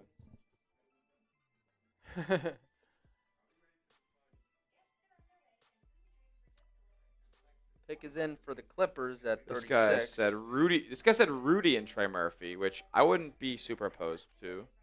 Rudy Gobert? Oh, he said you don't even have to give up Jaylen Brown for it. You give up Derek White, though. Derek White and Hauser. I'd do that. Would you rather do that or trade JB? Well, I feel like you just have to trade JB at this point. Who the hell did Sam just say just went? Baba Miller. Baba! Baba Miller. He's gone. This dude killed Kansas. He was kind of a demon in college, man. 13 and 10 a night, just rebounding machine, shot blocking machine. Not much you're gonna get offensively from him, aside from at the rim, play finishing stuff, lob threat, putbacks, all that good stuff for traditional bigs. But He's you know got what? guard skills. He kind of can handle the ball a little bit. He's not gonna be able to score with it, but he can handle it a little bit. So you can trust him in dribble handoff situations and stuff at the top of the key, trailing the play. Intriguing mix of positional size and playmaking. High upside is impactful piece on defense with his long length of active hands and instincts. And then a tough projection, though, with his shooting limitations and lack of strength. He does need to fill out a little bit more, absolutely. But he goes 5th overall to the Clippers here. Or I like Baba Miller. 36th overall to the Clippers. I think Baba Miller is going to be a good NBA player. Okay. Kind of fits the name test, Baba Miller. It's like, see it happening. I'm giving this an A. I got an A for the Clippers for Baba. Okay. You want to take over for me real quick while I run and grab a slice? Yep. Let's do it. Because we got what, 3 picks to go until Boston, so be right back. What's going on, yo? Talk to me. What are you guys thinking? Celtics, who you want at 40 now that Baba's off the board, Malik Thomas is off the board, Trayvon Brazile's off the board? I can show you guys a list of players that you might want. This is the way our big board's looking right now. Who do you guys like? Who do you guys like off this board right now for the C's? I see a lot of Vasars in the chat, but there's still 37, 38, or yeah, there's still 3 picks until. You guys like Tyler Nickel? Tyler Nickel's good. He's got a quick release.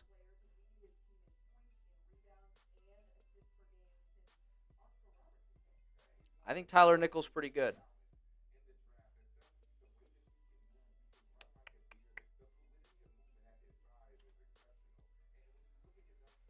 Henry Vasar, Otega Owe. You want Otega, huh? Otega.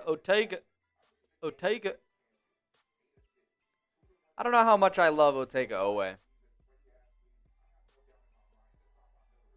I think he's more of a college player.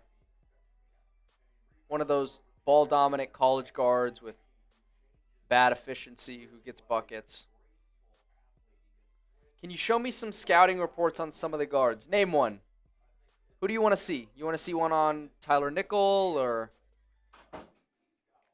I can show you some scouting reports if you would like.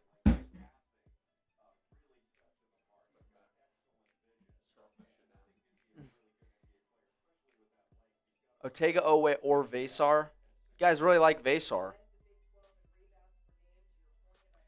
Parker, are you open for a Clay reunion in the Dubs? No, not really. I think Klay Thompson's pretty washed. Jaden Bradley was pretty solid, but if for some miracle Henry is still on the board, got to go with him.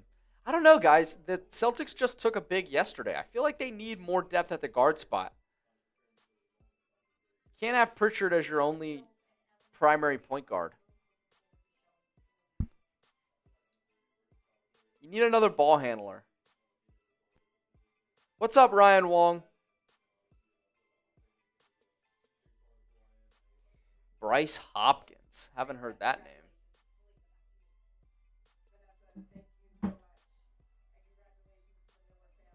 We don't need another shooter. We need a dog. Bryce Hopkins is the dog? I don't know. He played so many years in college. I'd rather have somebody a little bit younger.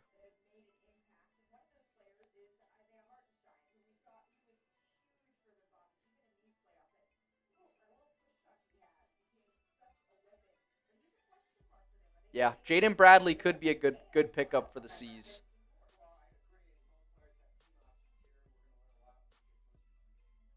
I like Jaden Bradley. He's a winner. Bradley would be fun.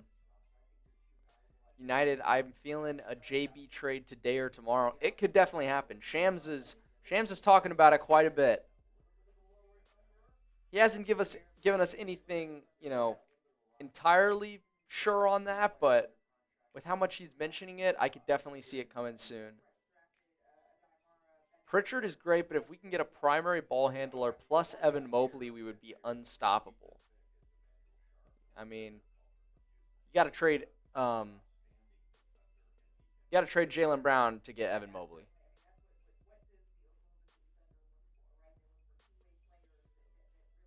Koa Peat going to Phoenix was a crazy moment last night. It was. Especially as a Mavs fan, we get that Sergio guy at the last second. I felt like the Knicks had him on the team for like 20 minutes before they traded him. You need an Al Horford type? You guys could just bring Al Horford back. Is it? He doesn't like it anymore? I wouldn't mind it. Some people don't. I don't know. He just can't play big minutes anymore.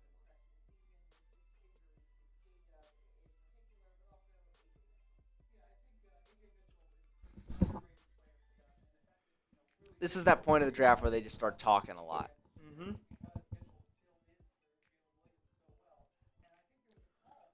They're talking about AJ Mitchell right now. Like, AJ Mitchell ain't getting drafted, bro. When he doesn't know anything.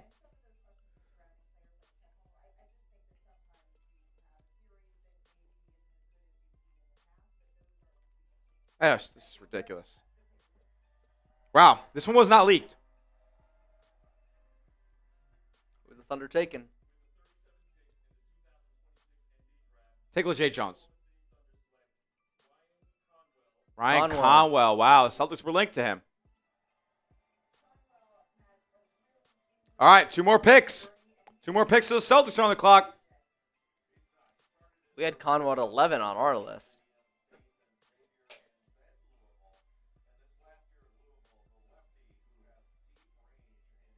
Ryan Conwell. All right, Ryan Conwell out of Louisville, man, just like damn good scorer. It's solid enough on-ball defender for Louisville last year, but I don't know how well he's going to fare at the next level in that regard.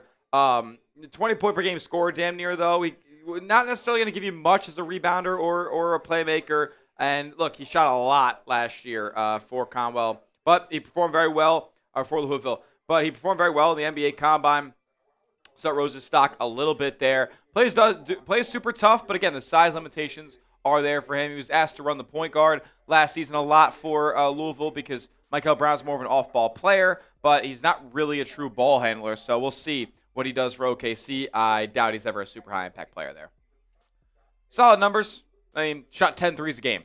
That's ridiculous. The highest we've seen in any of these stat graphics we've thrown up in our draft coverage so far. So he goes off the board. I'm glad the Celtics didn't get another 3-point happy player here. We'll see what they do here as they're on the clock with 2 more teams to go.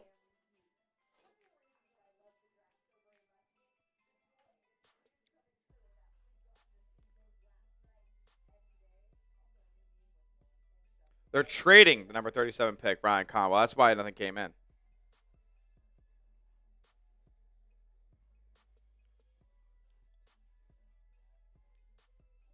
We'll see.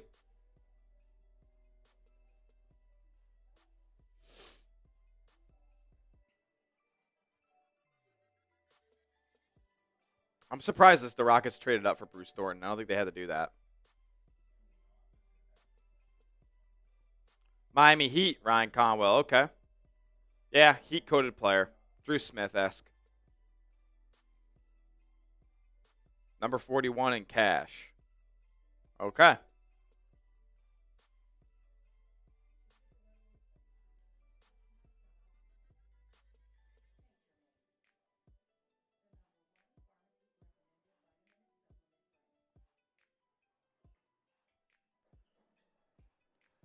Okay.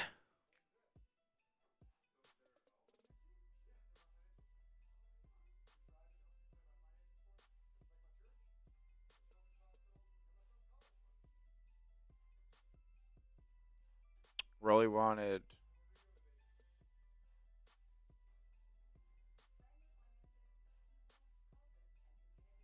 I don't know.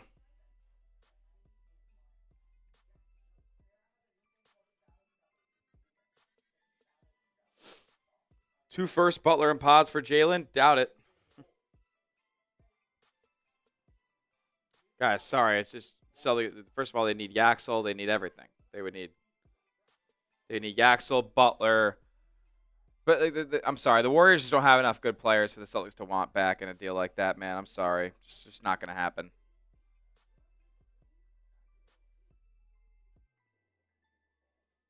Trade bound for Jokic? Would love that, man. Would love that to be the case. But it's not going to be.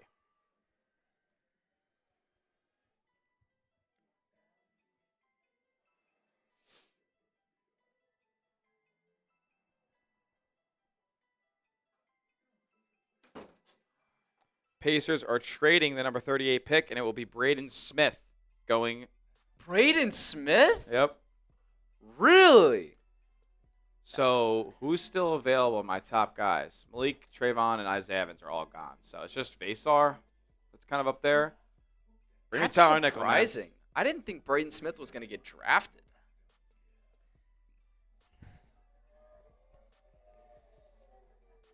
That is surprising.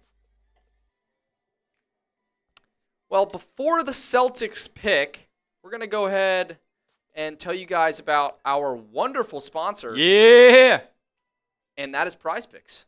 Today's live stream is sponsored by Prize Picks, America's #1 app for sports picks, where you just pick more or less on a few player stats, lock in your lineup, and you can win real money while watching your favorite sports. With the World Cup going on right now, there's no better time to get started on Prize Picks. I've been having a ton of fun playing it, picking more or less on stats like passes attempted, goals allowed, goalie saves, goals plus assists for different players, and even clearances, crosses, and cards. Look, you can mix and match all different sports on Prize Picks with MMA, golf, baseball, WNBA, whatever else is on the sports calendar. You can put them all in the same lineup if you wanted to. I've been playing Prize Picks for years now, long they even sponsored us here at Chat Sports, and they're always adding new features, like the brand new social feeds feature, where you can share Prize Picks with your friends and copy lineups with a single click. You can even follow me on the app, at Tyler J. Smith, to see some of my lineups, including this one for tonight's sports action, where I got Vinicius Jr., the Brazilian beast, to have more than half a goal. That's a demon pick. So it's a red guy next to it, which increases my payout, but it's a tougher square to hit. And then we got Caitlin Clark, more than points, and Angel Reese, more than rebounds. You can take my picks or fade them. Just do it at Prize Picks. Download the app today. Use the code HMA, and you're getting $50 in lineups instantly after your first $5 lineup. That's code HMA. You play your first $5 lineup, and you're getting $50 in Prize Picks lineups instantly. So download the app, click the link that's in the live stream chat and the description of today's streams to get started with Prize Picks now. Thank you to them for sponsoring today's show. All right. Wow. Cam Jones. Cam Jones is actually the first player moved in the NBA draft. Cam Jones. Former Marquette Golden Eagle goes to Chicago for this Braden Smith pick. Braden Smith is literally like an even smaller version of TJ McConnell. Yeah. 5'10" and 1/4. I just can't see him working at the next level, man. I don't know. 22 years old. He's got a hell of a feel for the game, though. Celtics got one more team till they're on the clock. Knicks about a pick here at 39. Almost 9 assists per game. Yep. Guy can dish it. I'm giving that a C-. Yeah. I'll give it a C. Sorry, guys. It's hard to play at that height in the NBA. It's hard to play at that height in the league. Yeah, we'll see. We will see. There's still some players on the board for Boston, man. There are still some guys. Some players they worked out. Let's look at it. Let's look up some Celtics with draft workouts.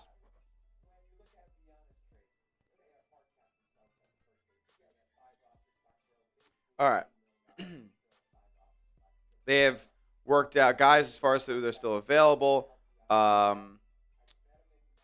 Emmanuel Sharp, Jaden Bradley, Dylan Mitchell, Rafael Castro, Jaron Pierre, Trey Donaldson. I think they're gonna go with Emmanuel Sharp, Jaden Bradley here. That's where I'm feeling. Sharp. Yeah, I know you don't really like him. Yeah. He's just not a lead guard.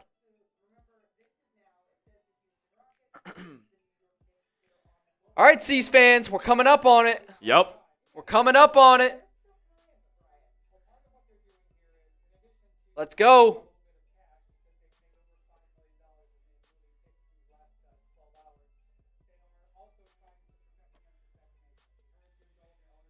Jeez, man. I'm really just thinking about the Jaylen Brown stuff right now.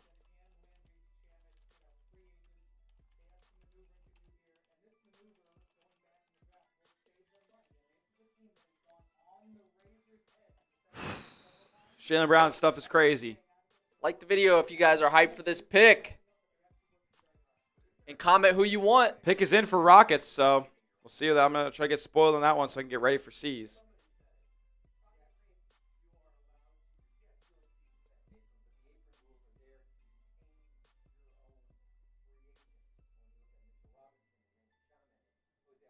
Shamet. Called him Shamet.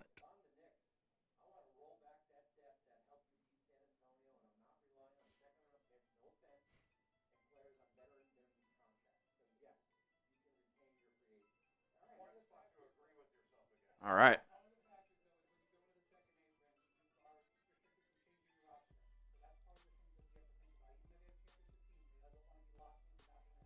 People think Jaylen Brown requested a trade.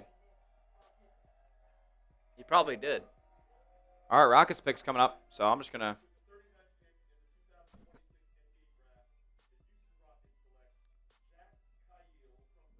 Whoa. Who? Jack Kyle from Germany, a guard. Who? For the Knicks, of course. Classic. That's a who. All right. Smitty's going to put his laptop down so he doesn't get spoiled. Yep.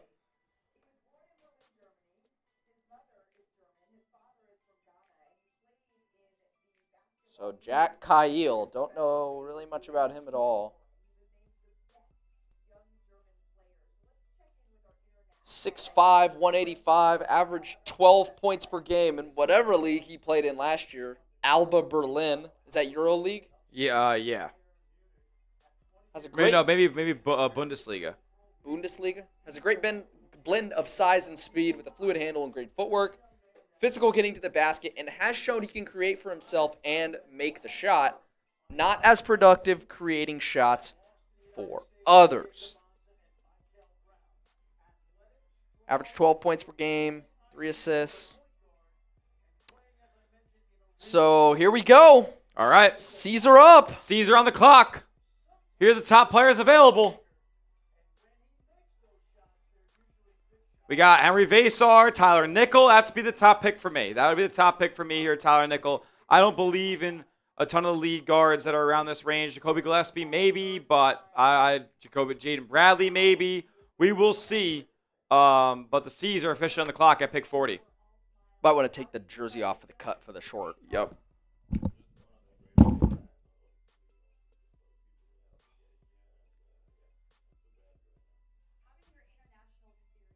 All right.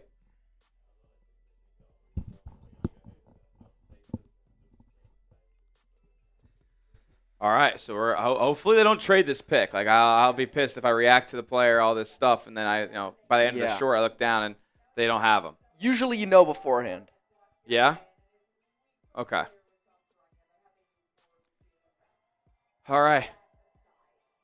Talking about the C's, putting the Jaylen Brown stuff aside, which you really can't do when talking about them, man. All right. The pick is in. Oh boy. All righty. I'm going to close my eyes officially. Let me know when to push it. You can push it. With the 40th pick in the 2026 NBA Draft, the Boston Celtics select Dillon Mitchell, big forward out of St. John's. Defensive menace, sees the floor very well, but the jump shot does leave a little bit to be desired. Certainly a developmental project here for the C's. They take a Big East product, a Rick Pitino guy, and he's going to be a fun watch in Summer League no matter what. Solid athlete and just real long physical defender out there who is going to join the long list of guys who fit that archetype on the wing for the Boston Celtics. So they make that pick at 40. They are done for the 2026 NBA Draft. And now as far as the offseason goes, we'll see what they do in free agency. And as far as the future of Jaylen Brown goes, make sure you're subscribed here to the channel and rate the pick down in the comment section, A, B, C, D, or F on Dillon Mitchell to Boston. All right. There it is. There it is, Dillon Mitchell. Just really good defensive versatility, great recovery speed, good athlete, man. One-man fast break ability. Good stuff. Good stuff. What do you guys think? Grade the pick. Grade the pick of Dillon Mitchell to the Celtics at 40. Oh, whoops. I spelled Mitchell wrong. There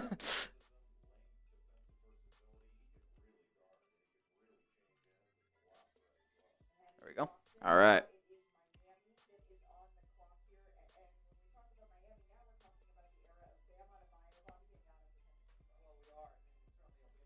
Dillon Mitchell, you are a Boston Celtic.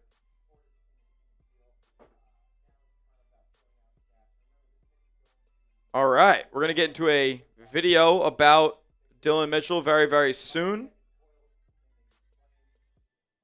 I'm going to do a thumbnail for him real quick because I forgot to do that.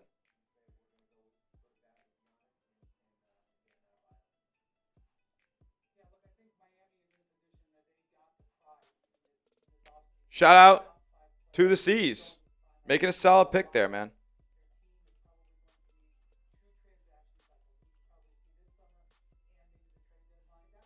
He can't shoot. I know. I get it. We need more dunks. We need more athletes. We need more rim runners.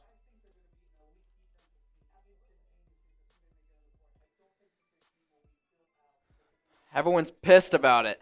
They're I giving guess it so. D's and C's. They're not happy. I guess not.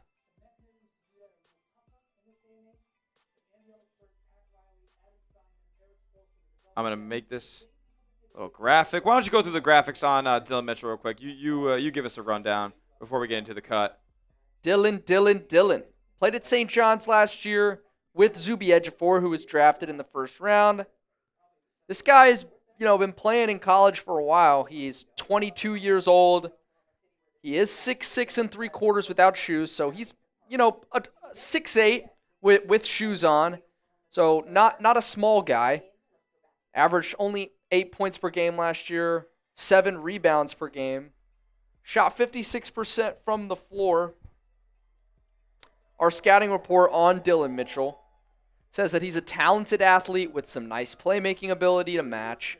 He's a quality defender and uses physicality really well and fluid to keep up with smaller guards, but shooting may hold him back at the next level.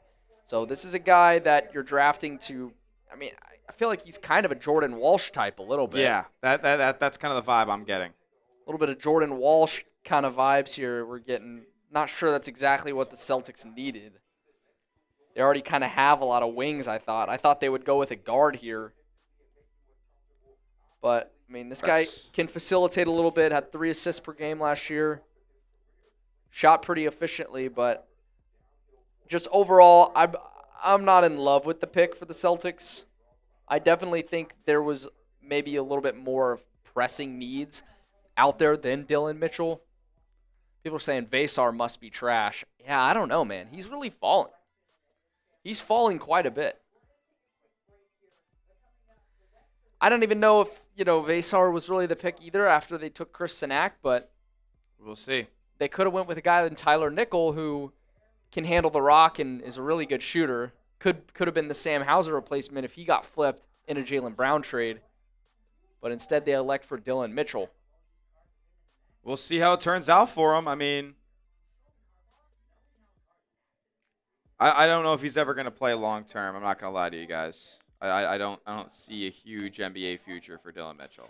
And right after Dailyn Mitchell, Otega Oweh went to the Thunder. Yep.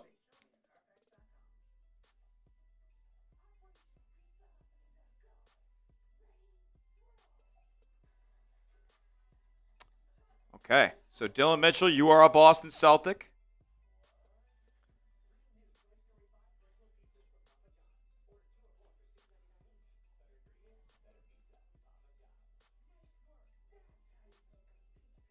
Interesting stuff.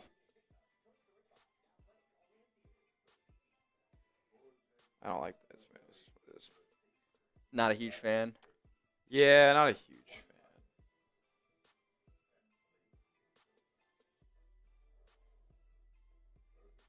Not mad at the pick. The kid's a dog on defense.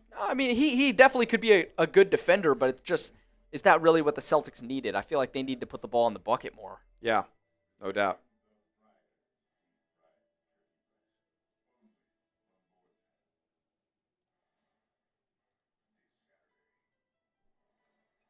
So we will see.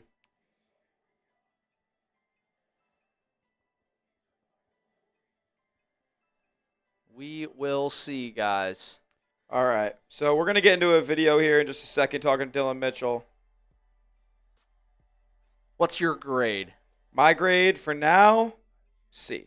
C. Do we know who's on highlight cut? I think it's Trace. That's TBD.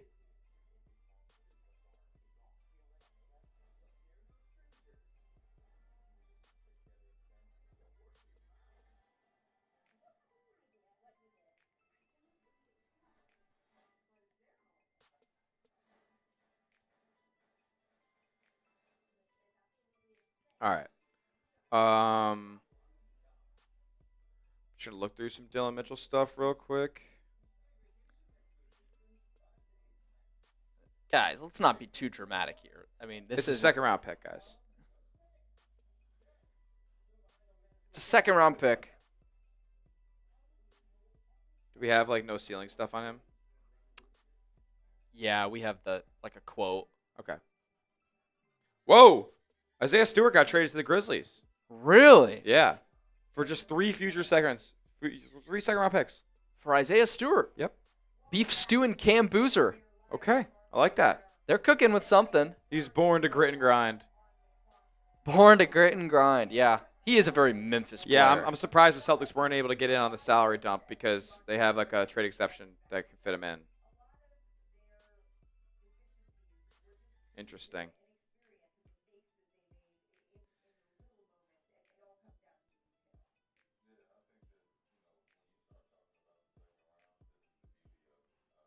Yeah, we could have used beef stew in Boston.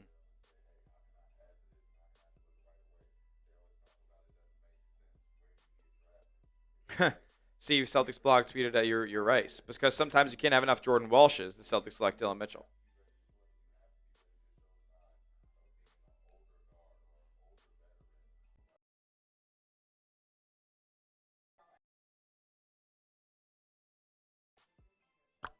Yep. Bro. What are we talking about?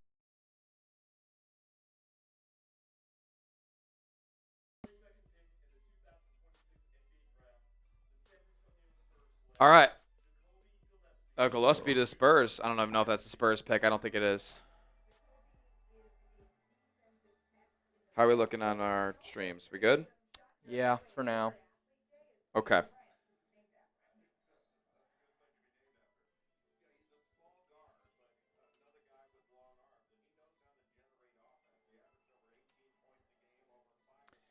Alrighty. Do a sub-read in there and then a grade the pick. Yeah. Let's do. I'm just trying to think. And then we can just go over some second-round selections. Yeah, second-round selections. We can talk.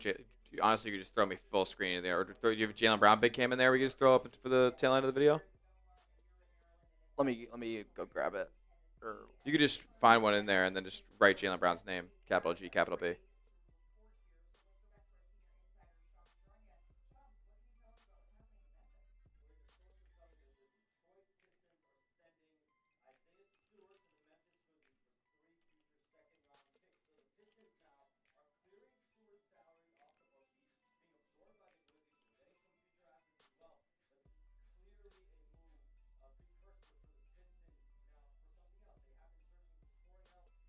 All right, I got it. Jaylen Brown, big cam. Cool.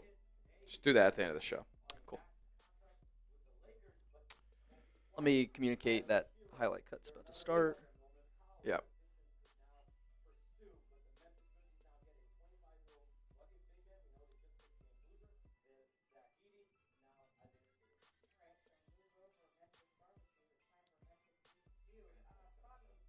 About to get started with the Dylan Mitchell video here.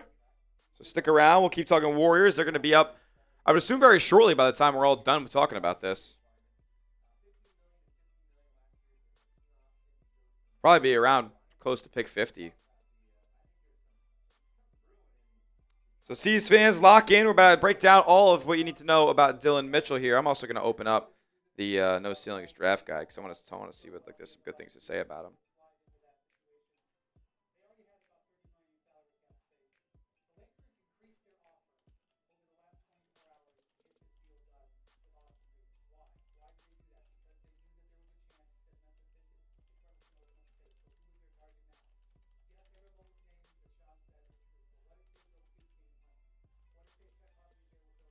All right.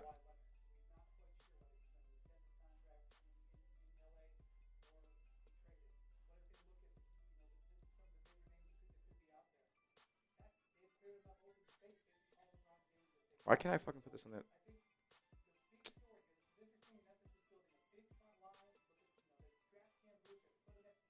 Whatever.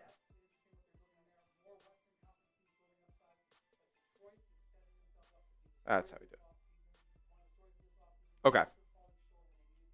So that being said, we're about to get ready to roll.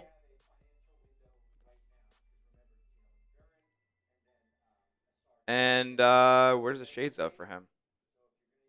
Derrick Jones Jr., Vando, and Presta Chua. That's not even fucking him. I hate the way that this looks on here. All right. I can't go full screen for that. Okay, Kendall Brown, Josh Minott. All right, yeah, Josh Minott's definitely who you can compare him to. Let's get into talking about Dillon Mitchell real quick here at Celtics today.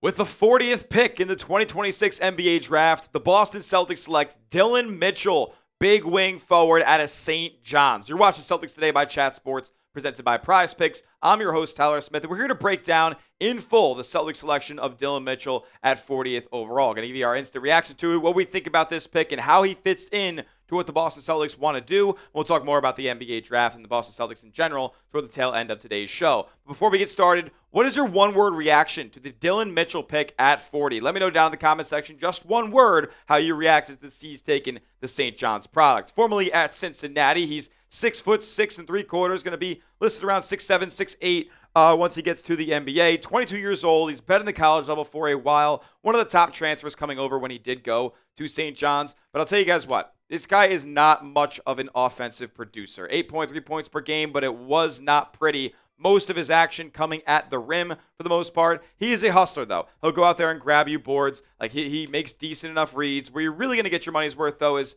with Dillon Mitchell on the defensive end. Like, he's a talented athlete, like really, really good. You can get him in the one-man fast break sometimes, and he can make some nice moves to the basket. But and he can play make, too, and sees the floor, like I said, pretty decently. Quality defender who uses his physicality really well and fluid to keep up with smaller guards. So he can kind of guard 1 through 4, 1 through 5 in some scenarios, depending on who the matchup is. And then the shooting will hold him back at the next level. But what the Celtics are going to do here with Dillon Mitchell is take the Jordan Walsh approach. Big-time athlete, really good defender who doesn't necessarily have much of a shooting touch or really on any offensive polish, to be quite frank with you guys. But that's similar, at least, to what Jordan Walsh did at Arkansas. He wasn't the greatest three-point shooter coming in, even though he did put up a fair amount of them with the Razorbacks. Dillon Mitchell is similar. Really good defensive versatility. He gets up there and makes plays at the rim in terms of scoring the basketball at the bucket and deflecting shots as well. A pretty underrated shot blocker in that regard. Really long wingspan to get deflections, too. I think he's going to work out for the Celtics if they decide to really hone in and develop him long-term and maybe move off a guy like Jordan Walsh in the future if they got to make a move or trade him potentially. That's kind of the vibes I get with this pick, too, with Dillon Mitchell. Like, oh, in case they got to move off of Jordan Walsh in a trade here, potentially involving Jaylen Brown this summer, well, they got Dillon Mitchell waiting in the wings to develop just like him here. But the stats are not too impressive for him overall. What is impressive is, the 6'10" wingspan for Mitchell here. It is a plus for him in that regard. Nothing too crazy, being only 6'6". He's not going to have a 7'2" wingspan or anything like that, but 6'10" and a half, that's pretty good if you ask me. But look, man, the shooting, even at the NBA Combine against not much defense, was pretty brutal. The spot up 6'25" is something that we don't really want to look at much longer. 38-inch max vert, though, like I said, he's a damn good athlete. No Ceilings NBA Draft Guide saying the following on Dillon Mitchell. Their little sell me this pen. You can't teach the type of marvelous athleticism that Mitchell has on both ends of the floor. What you can learn from a Hall of Famer or not is an increased attention to defense and playmaking that makes a player like Mitchell much more well-rounded. So, freak athlete, great defensive instincts, but again, the offense is a work in progress, and at 22 years old, definitely a work in progress. The thing is, for a guy like Jordan Walsh, he was 19 years old coming into the NBA with Boston. Dillon Mitchell's played 4 years in college. We'll see if Brad Stevens, Joe Mazzulla, the people and the staff can help him develop an offensive game of any kind. And make sure you are subscribed here to Celtics Today because more Celtics updates are coming very, very soon because Shams is saying crazy stuff about Jaylen Brown. Brad Stevens' comments in the immediate aftermath of round 1 of the NBA draft tell me that Jaylen Brown could be traded very, very soon. So I want you guys to lock us in as your number one source for Celtics content all offseason long. Hit that subscribe button as we'll talk more about Dillon Mitchell, the second round of the NBA draft, and the season in general in just a second. First, a word from our sponsor over at Prize Picks, America's #1 app for sports picks, where you just pick more or less on a few player stats, lock in a lineup, and win real money while watching your favorite sports. I've been playing Prize Picks for years now, longer than they even sponsored us here at Chat Sports, so take it from me. I've been playing it a ton specifically right now during the World Cup, picking more or less on stats like passes attempted, goals, goalie saves, goals allowed by the goalie, cards, clearances, and crosses. They have every single stat you could possibly think of.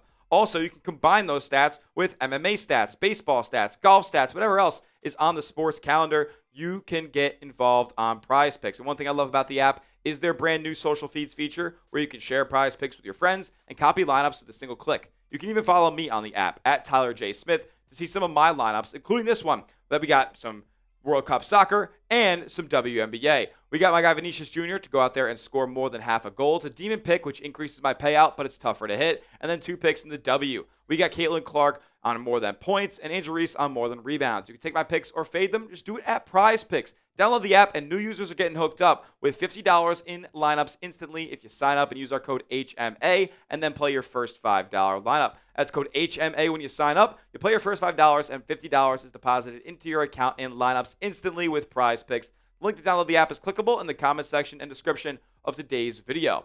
All right, let's talk a little bit more about the second round of the NBA draft and who the Celtics missed out on and who they passed up on when they got to pick 40. Bruce Thornton goes 31st overall after the Knicks make another trade down, and they take Houston takes a 4-year player out of Ohio State, their all-time leading scorer with the Buckeyes. Richie Saunders, another big-time guard who spent a lot of time at BYU throughout his career. He's coming off a torn ACL, but a sharpshooter, great energy guy. He goes to Memphis, so a little bit of conflict of interest with Cam Spencer, if you ask me. Ryan Conwell goes 37th to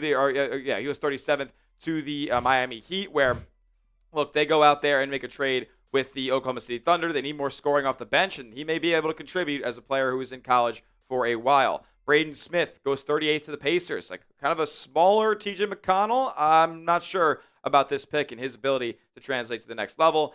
Jack Cahill of Germany, he goes to the Knicks at 39, another classic international prospect taken by Leon Rose. And then, of course, Dylan Mitchell at pick 40 to your Boston Celtics. So that is how the NBA draft has gone so far in round 2. We've seen a couple more picks. Malik Brown just went 44th overall to the San Antonio Spurs. But the real topic at hand here is Jaylen Brown, guys. I mean, we just heard from Shams Charania that the Boston Celtics are actively engaged in trade talks around Jaylen Brown.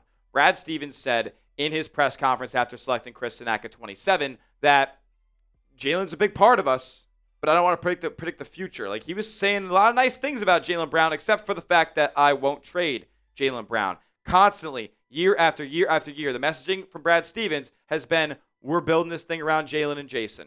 That is just what he has said point blank plainly every single offseason.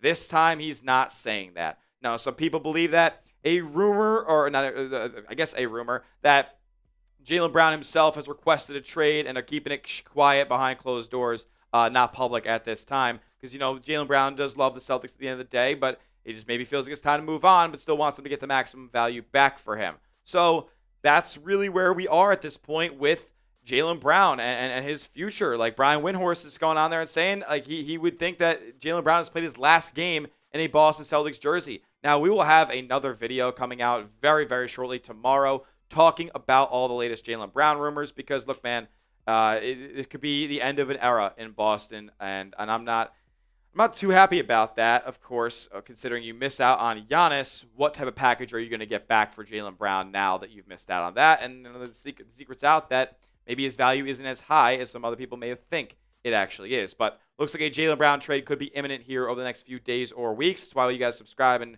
we'll keep you guys locked in. But grade the pick of Dylan Mitchell to the Boston Celtics at pick 40 for me down in the comments section. A, B, C, D, or F. How do you guys feel about Dylan Mitchell at pick 40? It's another Jordan Walsh-coded player. I want to hear from you. My grade, it's a C.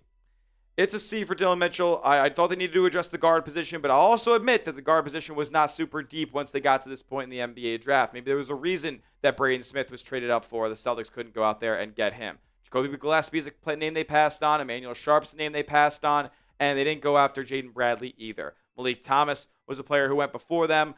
So, look, they're in a spot where they could go out there and take another developmental, defensive, athletic wing. They went out and did so with Dylan Mitchell, a player who worked out for them in the pre-draft process, so we shouldn't be too surprised. But I'm going to give it a C for now. That will do it for today's show. Make sure you give us a follow over on Twitter at Tyler J. Smith. 2 H's because the name's common, but I am not. And make sure you subscribe to the channel as well. YouTube.com/CelticsTV. We'll be updating you with more Jaylen Brown stuff tomorrow. We'll see you then. And as always, let's go C's. All righty. We're hosting the Bills breakdown? That's lit. Celtics take Dylan Mitchell. Was that 10 minutes-ish, I think? Yeah, it was like 10. Perfect.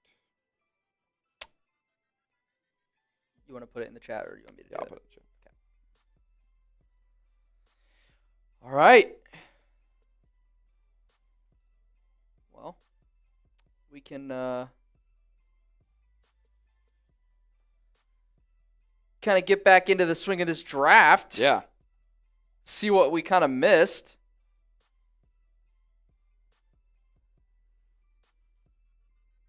All right.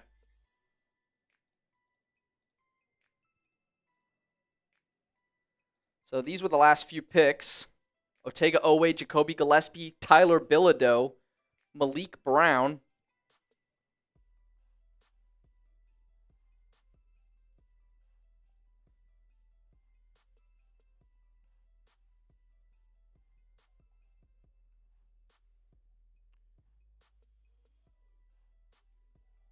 Very interesting. I still haven't seen them update that list yet, though, so I'm just like.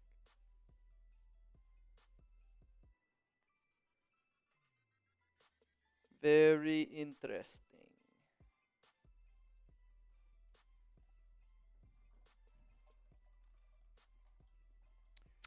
All righty. So here we go. Now we're at 46. Okay, we didn't get as far as I thought we would in that 10-minute span we recorded that video in.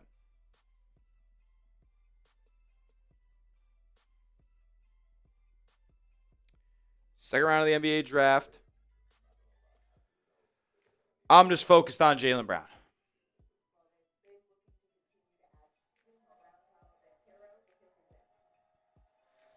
JB43. Have we heard our last JB43? Have we heard our last JB43? Felix Felix Okpara. He goes 46. I'm a ball knower. He went way earlier than I thought.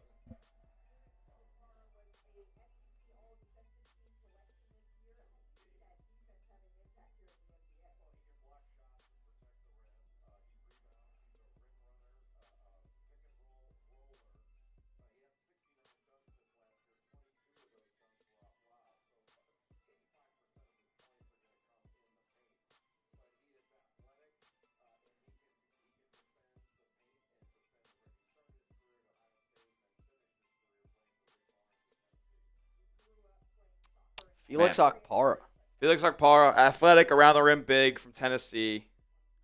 Emmanuel Sharp went to Kings. Wow. That's such a Kings pick. Yeah. It's another fucking, Keon Ellis. no, what's his name? Devin Carter. Yeah, kind of. Carter's a little bit more of a ball handler.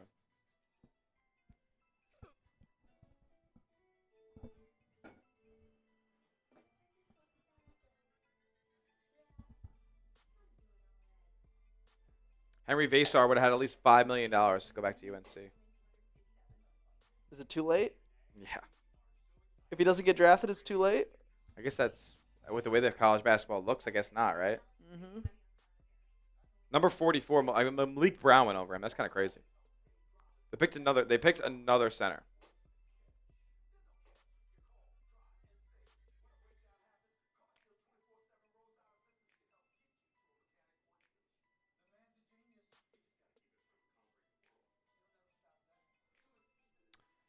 Man, this is boring. Yeah. Look, I apologize for not making this the most rambunctious atmosphere for the NBA draft second round, but blame ESPN, blame the NBA.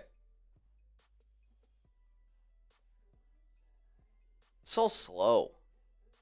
There's no juice. Like I'm not getting excited for anything. Yeah.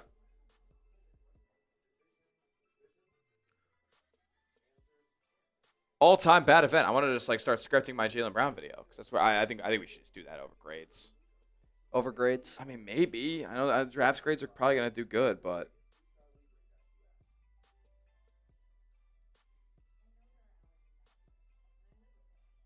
you wanted Zuby over Cenac. Well, he got drafted before.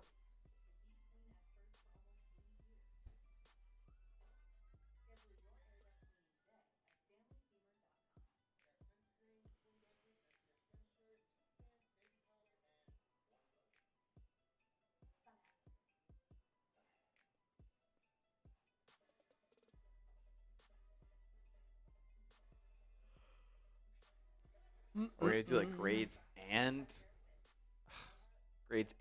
I want to put out a Jaylen Brown video. We've heard too much. Brad talked Shams is talking. Wendy's talking. Like, there's so much shit out there. Yeah. Why do we care about grading the damn draft picks? Could rip it first thing gonna tomorrow. do well. What? Could rip the JV first thing tomorrow. Yeah, I guess why am I kind of feeling like it's a Friday? It feels like a Friday right now. Yeah. It's a Wednesday. Yeah. I guess we could rip the JV stuff first thing tomorrow. I could get something scripted and have it ready to go for us to build and go. But the first thing, I guess.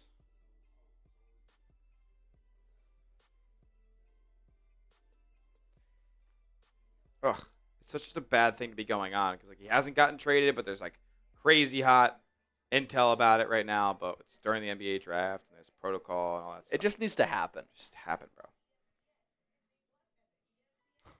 What if Brad just gets scammed and like gives him up for pennies on the dollar? He wouldn't. He can't. He wouldn't do that.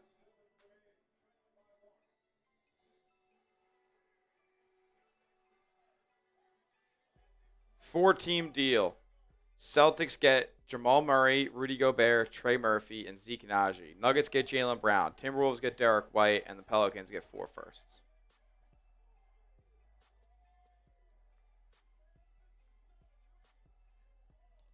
Why?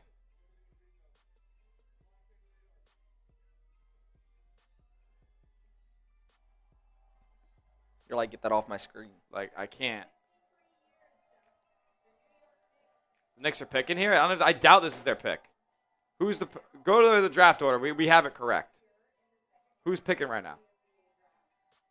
What pick are we at? 47? 47. I think it is the Knicks. It is the Knicks, okay. Who are they taking? Oh, they're about to take Tyler Nickel. I know it, bro. They're definitely taking him. Are you cooked if they take him?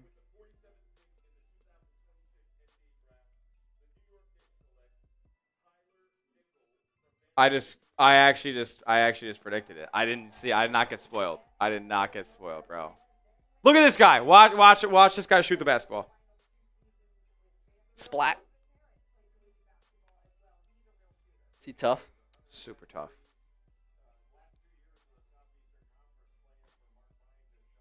Jesus Leon Christ. Rose may have done it again. Yeah, actually, he's tough, bro. Tyler Nickel. 6'6". He can play, man. This kid can play. 40% shooter. Shot a lot of threes. Shit. So I wanted the Celtics to get, damn, 7.5 attempts a night. 40% shooter. This guy's going to average 13 in the NBA. He's going to average more in the NBA than he did in college. Maybe like a 10. Like he's going to be Hauser. He's going to be a 10-point per game scorer. Hauser. Bro, that is so ass. It's a great pick by the Knicks. Goodbye, Shamit. Hello, Nickel. Shamit's a good defender, though. He's not going to be like... Oh, man. Just trade Jaylen Brown already. Trade him.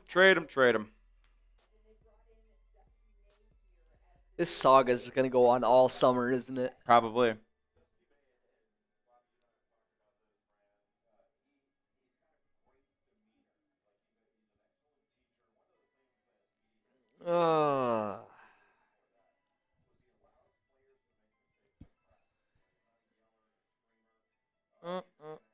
The Wizards acquired Akpara. He's a hazard. He's a hazard. The Mavs are up. Mavs Let's are up. go, Mavs.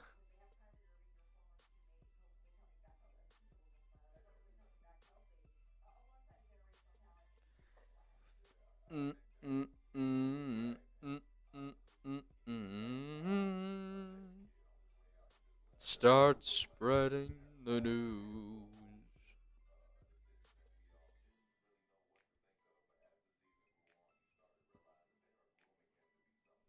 They're grooming him. Hey, yep.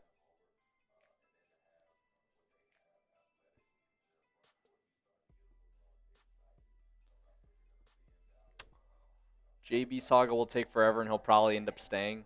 That would be. I think so too, man. That's my fear.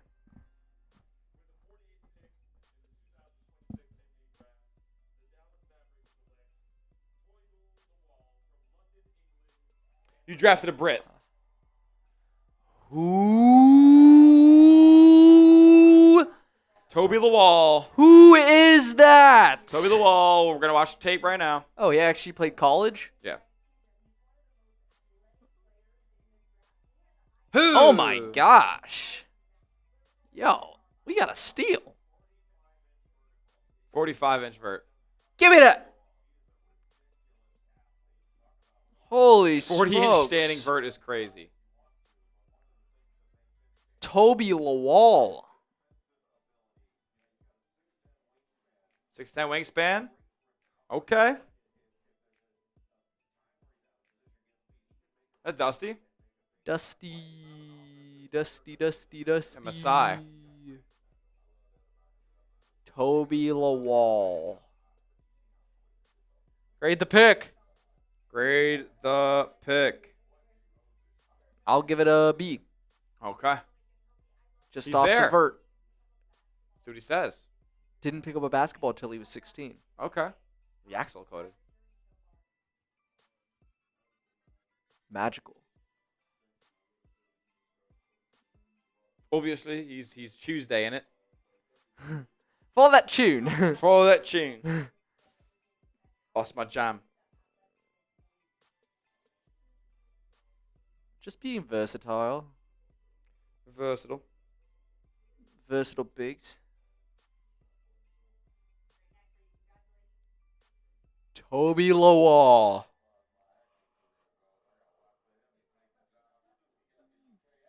Well. Very interesting. Very interesting. Start spreading the news. So the Warriors are up in 6 more picks. 6 more picks, guys. 6 more picks.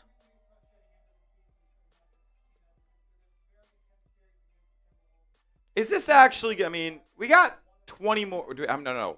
We have 10 more picks left. 11. Yeah, after this.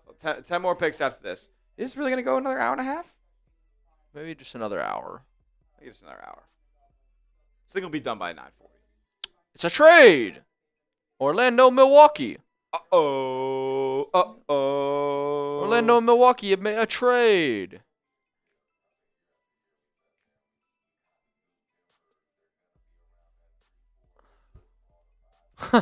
Wow, what a deal. What a deal. Cash. What a deal. Oh, this deal went down. The Wizards got Felix Opara. Felix Okpara. This is actually an interesting trade. Beef stew for 3 seconds. Beefy stew. Beef stew. Beef stew. What's the big board looking like? We got Vasar still at the top of the board. Mm-hmm. Trimble, Quadir Copeland. Nick Martinelli, Jaden Bradley, Van Lipsey, Castro, worked out for the C's. Isaiah Nelson, Ooh, USF. I actually like that Onyinso guy. Oh, yeah? He's actually tough. Lamar Wilkerson's pretty Dude, good. he swallows shots on the inside. Mm. Onyinsa. If you need a shot blocker, this guy, number 9, is the guy for you. Okay. Toby Awaka from Arizona last year. Oh, Leger Jones joins the crew. Leger Jones! Bro, if he gets drafted and you're going to see the highlights, they're tough. He's a warrior. He's such a warrior. Dude, what if he got drafted by the Doves? He's such a warrior at 54. I'll be geeking if he gets drafted by the Doves. That'd be the easiest video for you, huh? Yep. Leger Jones for 3.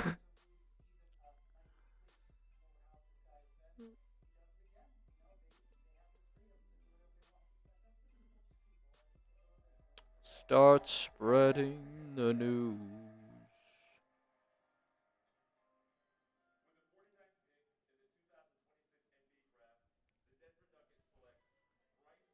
Bryce Hopkins, that's your boy. Bryce Hopkins, wow. Somebody in Celtics was all about him.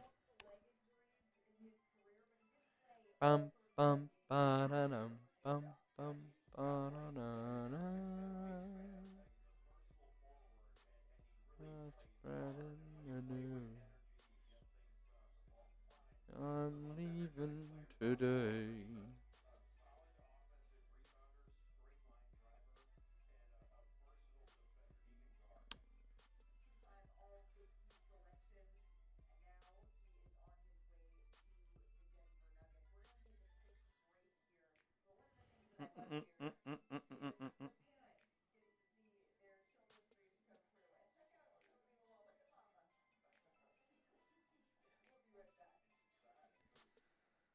Shining too. She threw that head on real quick. Damn. She said, "My baby's got money."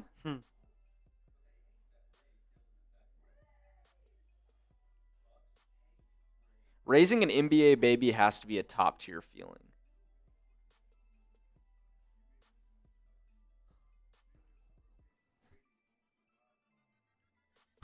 Somebody tweeted out, a Miami Heat fan tweeted out and said, "If Giannis joined Prime Kobe, y'all would say that's a title contender without knowing the rest of the players.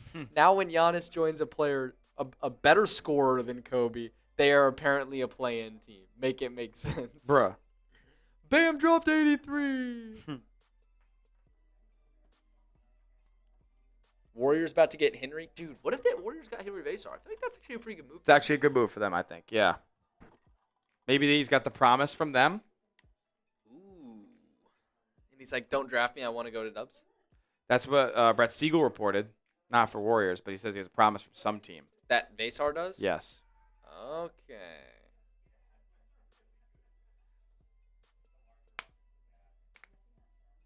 Joe Lacob would probably argue it. Yeah. Joe Lacob's the worst. He stinks. Is he the worst owner in sports? He's the worst owner to win multiple championships in sports, yes.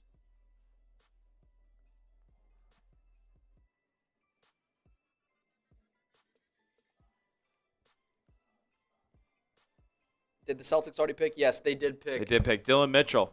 They picked Dylan Mitchell. We have a YouTube video that just got posted 2 minutes ago. You can go watch it.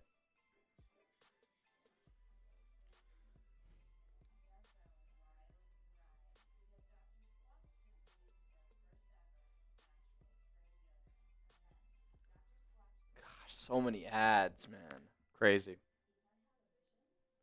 So many ads.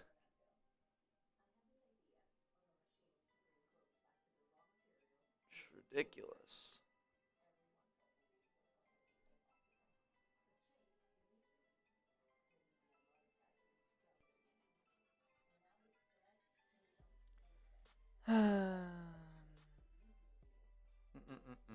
Why don't we? Come on, Warriors. Figure it out. How many people have the Spurs drafted? It's got to have been a ton, right?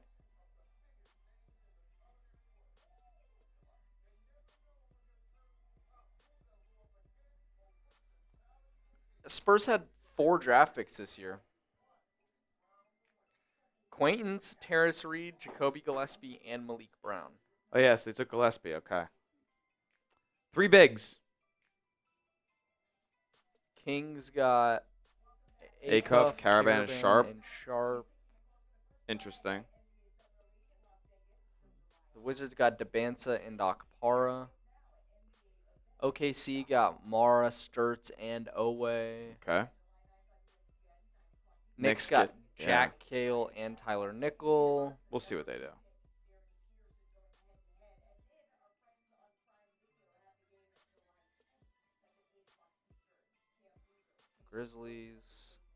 Grizzlies made out pretty well, I think. They sold not taking Philon.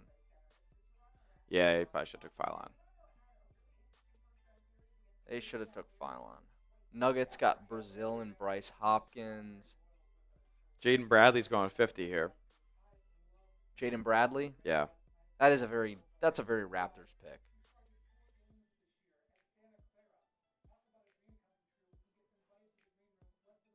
Nets. Dude, the Nets sold. Nets is so bad. That's bad.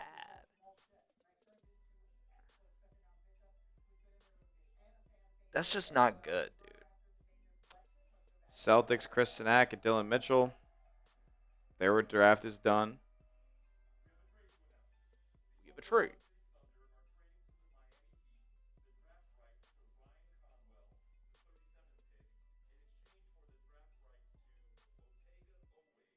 Oh, so Ryan Conwell's a Thunder, and Otega Owe is... That just happened? Ryan Conwell's a Heat. No, he just said that they're traded. That Otega Owe got traded.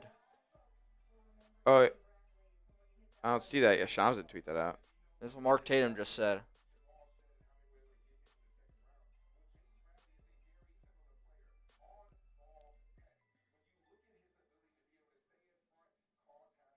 Interesting. Jaden Bradley, though, fast break machine, very up-tempo player, good point of attack defender. Doesn't have crazy size, but he was damn good. A Rochester product, too. Shout out to Western New York. Solid mid-range shooter, too. Always gets to his spot really well in the mid-range. Good handle, good footwork, finishes well at the rim. But yeah, just a pesky guard who's one of the best lead guys in college for a while. He will be a Toronto Raptor. That's a very Raptors-coded pick, I believe. Mm-hmm.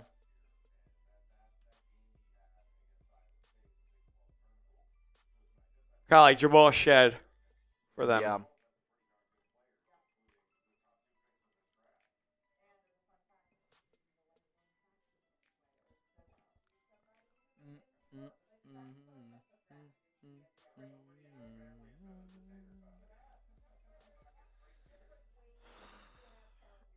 All right, so where's Owe going again?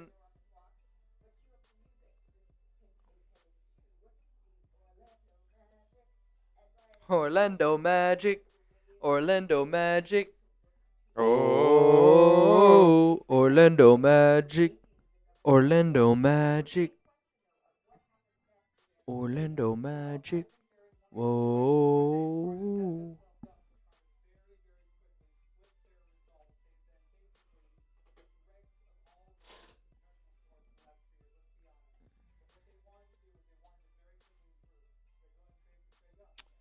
All right, Dub Nation, we're getting close. We're coming up on it.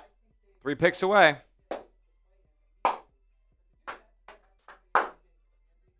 Vasar still on the board. Could Golden State have the promise from him? They need young front court players. All they have is old front court players. And Yaxel is like the oldest player in the class. Nah, not even, but.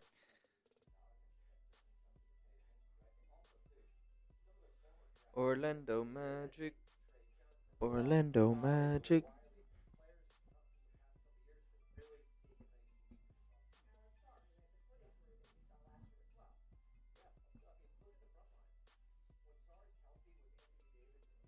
Isaiah Nelson going 51 here to whoever has this pick. Who is that? He's tough. But I see some Brian Hodgson products, bro. Who is that?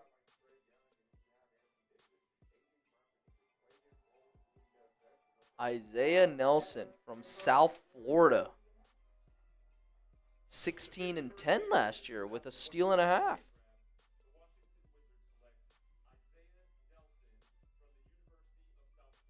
Nah, he's tough, bro.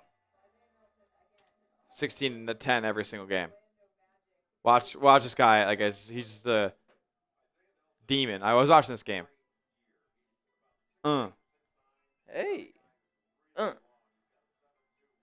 7'2" wingspan. He's tough.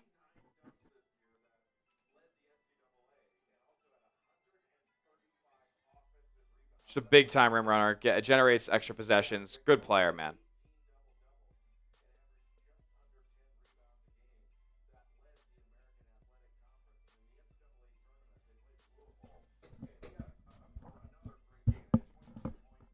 So tough.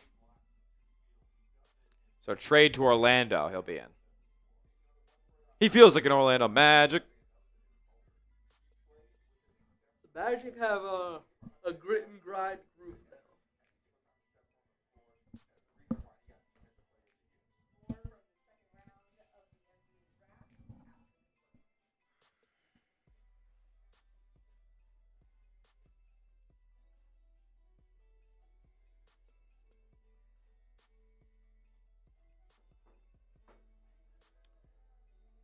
Let's go.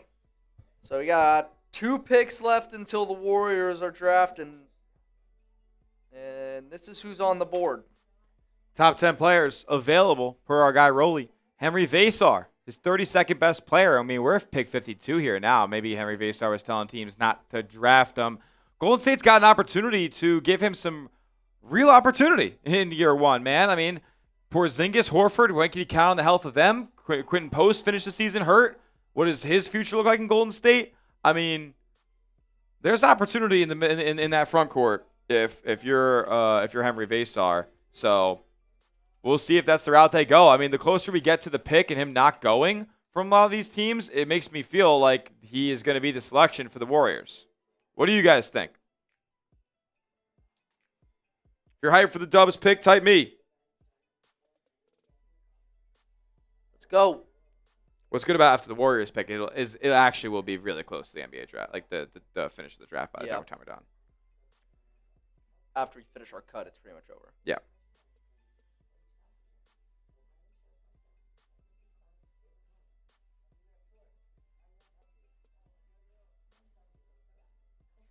Shout out to Santiago. Shout out Jaja. Shout out Ryan Wong. Shout out Jason Jackman. Let's go. Stratton Green. Dre. Funny Acorn.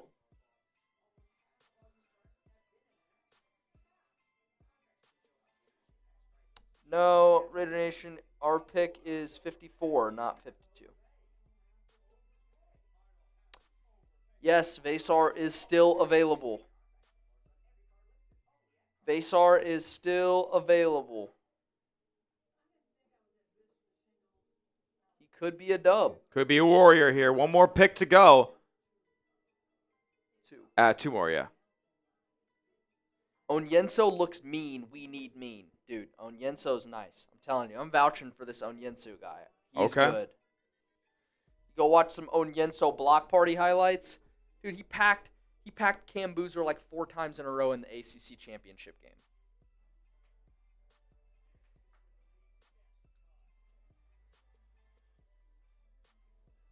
You think Henry Vasar agent told teams not to pick him, then Lakers pick him? I don't know who it is. Could be the Lakers, could be the Warriors.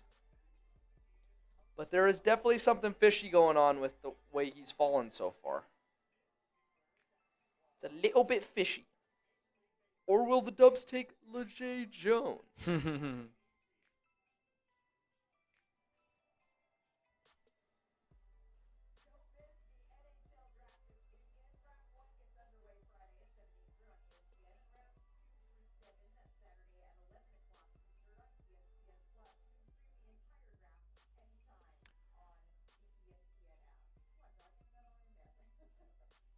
Lamar Wilkerson.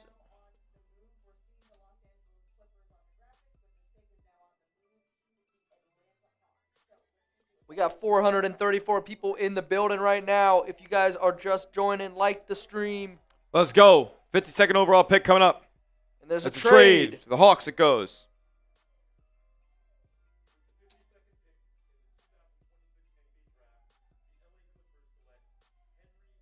Oh, Damn, the Clippers take Vasar. Vasar goes to the Hawks.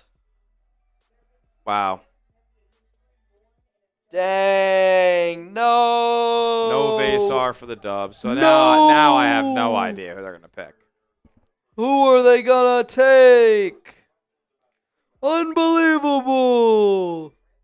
They took our player.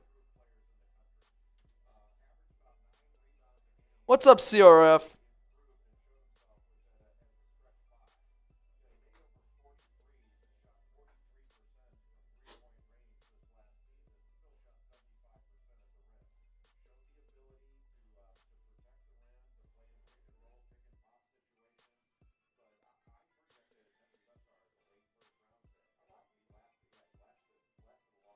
Well, well, well.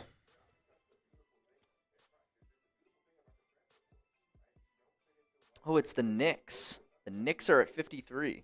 Okay. Did they just start doing this? Reported trade graphic? 'Cause they haven't. I feel like they haven't been. It's usually been on the right.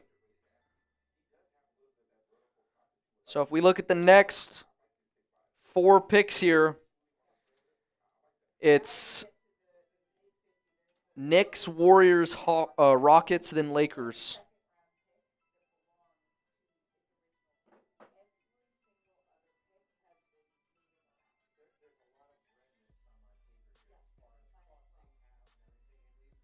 What do you think, Smitty? Who are they going to get? Oh, man. Let me see the best available one more time. I got no effing idea. All right. Kadir Copeland, Seth Trimble. Oh, man. Nick Martinelli. I feel like Nick Martinelli is the player they're going to pick. I think Nick Martinelli is who they're going to go with here. Maybe Rafael Castro for an around-the-rim shot blocking big. I could see that being the case, too.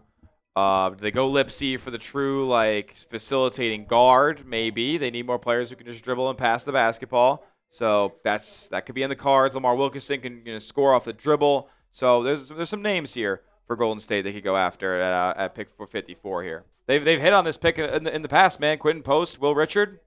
Could be the next great dub. They should go with Onyenso. Ogana or Cope. This guy knows ball. This guy knows ball. I'm not familiar. I'm just not familiar in his game. He's a good player.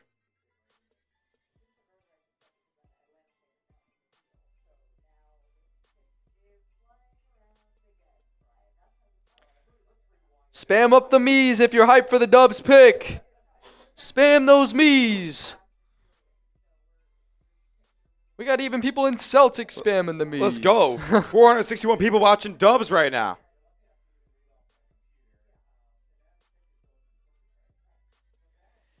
Blocked by Wembanyama. Let's go, Dub Nation. Lock in. Yes, shout out to all y'all spamming me in the chat. Will they get much needed center? We're going to see, Wolverine. We're going to see. Who's the better free throw shooter out of the bigs left? I think Onyenso's a solid free throw shooter. Okay. Rockets picks, the Knicks picks coming up here. So the Knicks will take.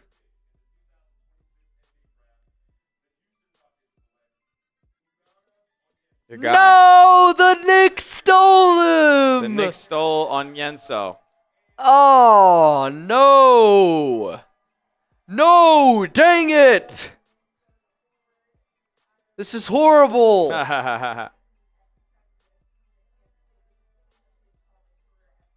Oh, that's brutal, Dub Nation. He's at the draft, too. A lot of these second-round picks were there. That's brutal, Dub Nation. They stole our guy.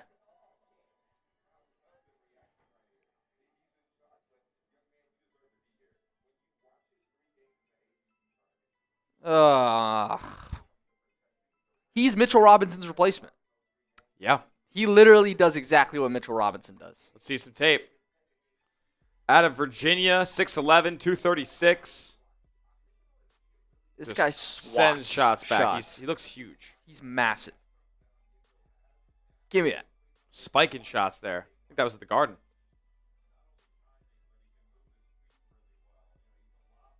My goodness. Rim running. Yeah, dude. He's going to be a good player. Lane. He averaged 3 blocks a game last year. Really? 3 blocks a game is right. All right. Okay. The Dubs are on the clock. If you guys were curious, this is the last look at the little big board. This is the top 4 that we got. I think the pick's going to be Nick Martinelli. That's who I think the Warriors are going to pick here. We're going to see.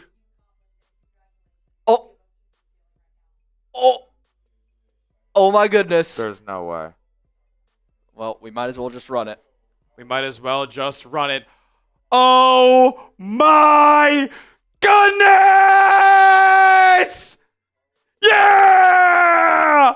With the 54th pick in the 2026 NBA Draft, the Golden State Warriors select Lejay Jones, forward out of Florida State, formerly out of St. Bonaventure University. Oh my goodness, a 3-and-D prospect who plays above the rim, can hit the outside shot, a tough shot maker and taker. Wow, this is a fun pick by Golden State. It was a pipe dream. I know they worked him out, and he wasn't looked at as a guy who was getting drafted in a lot of league circles, but he ends up in the Bay Area. Dub Nation, you should be excited about this pick. He's going to be a summer league darling. I'm giving this pick an A. You let me know your grade down in the comment section, A, B, C, D, or F, for the Warriors taking Lejay Jones, 54th overall. Wow. Whoa! Yeah! Unbelievable! Yes! They took Smitty's guy out of St. Bonaventure. Let's go! Lejay! Are you serious? 6'7". He's got a little bit of a handle. He's good catch-and-shoot player from the corner especially. 13 points per game last year. Look, he's an above-the-rim player, man. He was in the college dunk contest this past season. Oh, yeah. Highlights galore for Lejay Jones. Yo, I can't wait to... Yo, are they going to put body tape? Are they going to put body tape on the TV? Come on. That's Let's hype. Go! That's hype for my boy Smitty. That's fire. What do you guys think? Grade the pick. Woo! Grade the pick. Grade Dub the pick. Nation, I'm telling you, you're going to love it. He's like that. What do you guys think? Go peep the highlights. St. Bonaventure Bonnies. Let's go!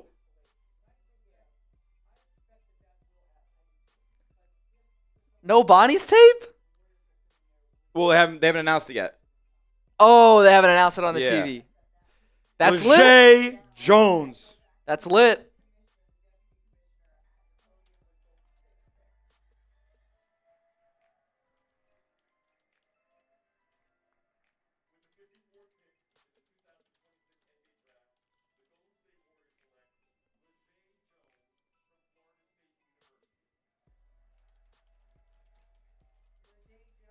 Now we just need Melvin Council. Drafted since Andrew Nicholson.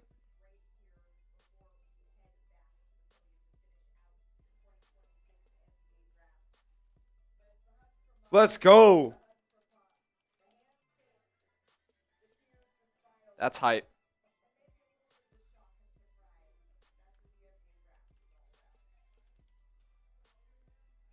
Lejay Jones.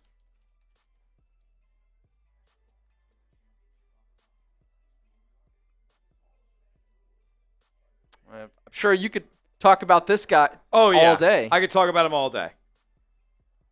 Was he your favorite Bonnie player? He was one of them. He was the guy that we thought had the best pro prospects, so we were always excited to watch him. He was the most fun player out there. Him and Melvin Council. They were a really good duo. They're probably our two most talented basketball players that season. And look, he did a solid job for Florida State, even though they weren't a great team this past season. Wow. He's got a good turnaround fadeaway sometimes. He can get to his spot and fade in the middle of the free throw line area. Good corner jump shooter. And as a lob, he's not a crazy lob threat. He's more of an in-game driving dunker than is necessarily a rim runner per se. But obviously he can get up and catch lobs if he needs to. Let's go. I'm glad we got somebody you know about. That's so sick. I gotta get a thumbnail for this. Is there no way Sam made a Lejay Jones big cam, bro?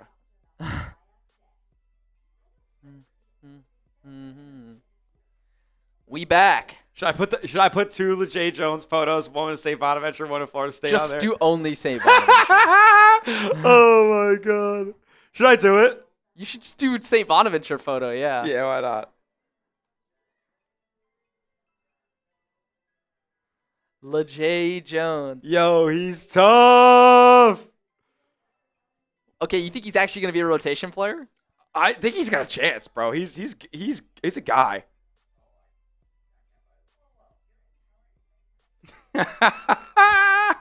That's actually fire. I'm definitely putting him in the Bonnie uniform on here. In the brown? Yeah, no, the throwback. It's tough.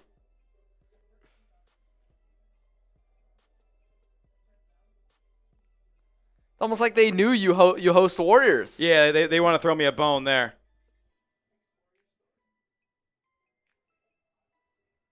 That's so lit.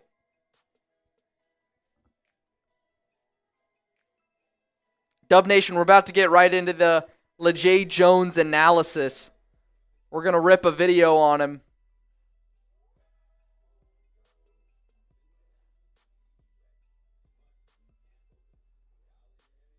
Let me get. Dude, I can't believe the Knicks took my guy. I know.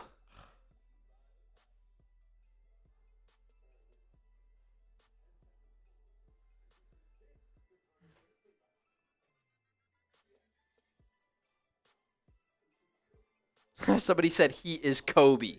He's tough, bro. I'm telling you. Dun dun da da dun dun dun da da da dun.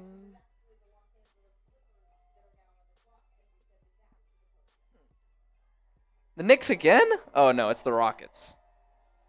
It's the Rockets pick. Okay. Let's Nick Martinelli to the Rockets.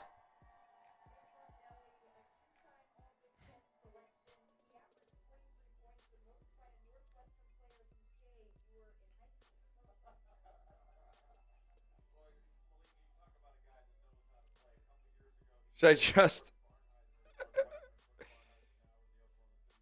Oh my goodness. Should I just do this? Yes. You should. That's your boy. It is my guy.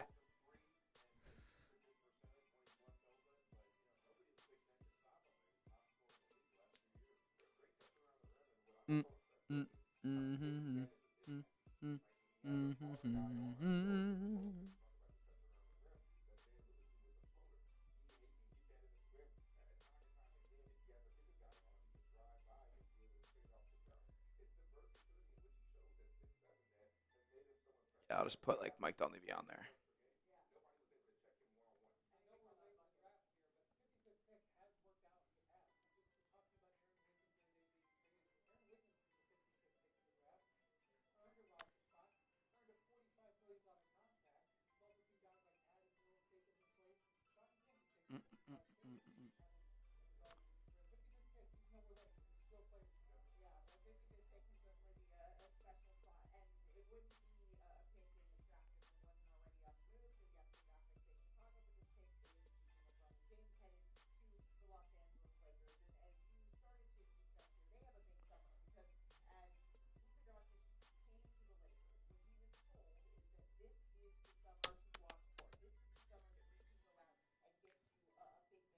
Okay. Gotta be done with this. Send it over. Who are the Dubs in the Celtics going to get that's undrafted is the question. Good question. Who are they going to get that's undrafted?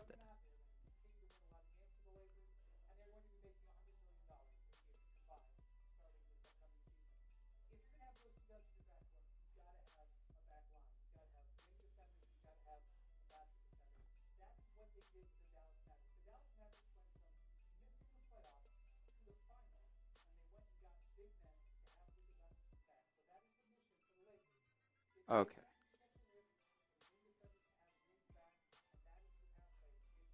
That looks good. Yeah. Cool. LeJay. Mr. Jones. That's so fire. No, LeJay Jones Big Cam is that's hater. Oh, that means I get to put a Bonnie's photo on there.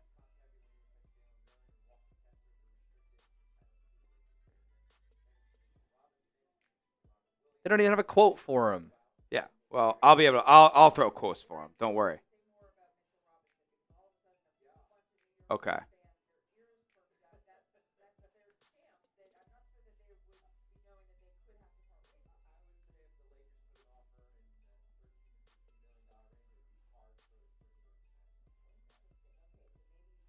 All right.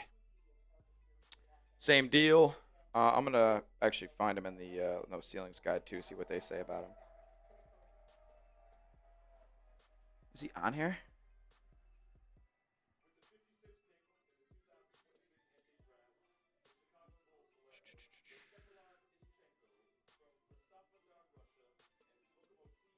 No, he was not. He was not. The No Ceilings didn't give him any love. Word. It's fine. I'll show him love. Let's get into it. Perfect. We'll be done. The draft's going to end. 3, 2, 1.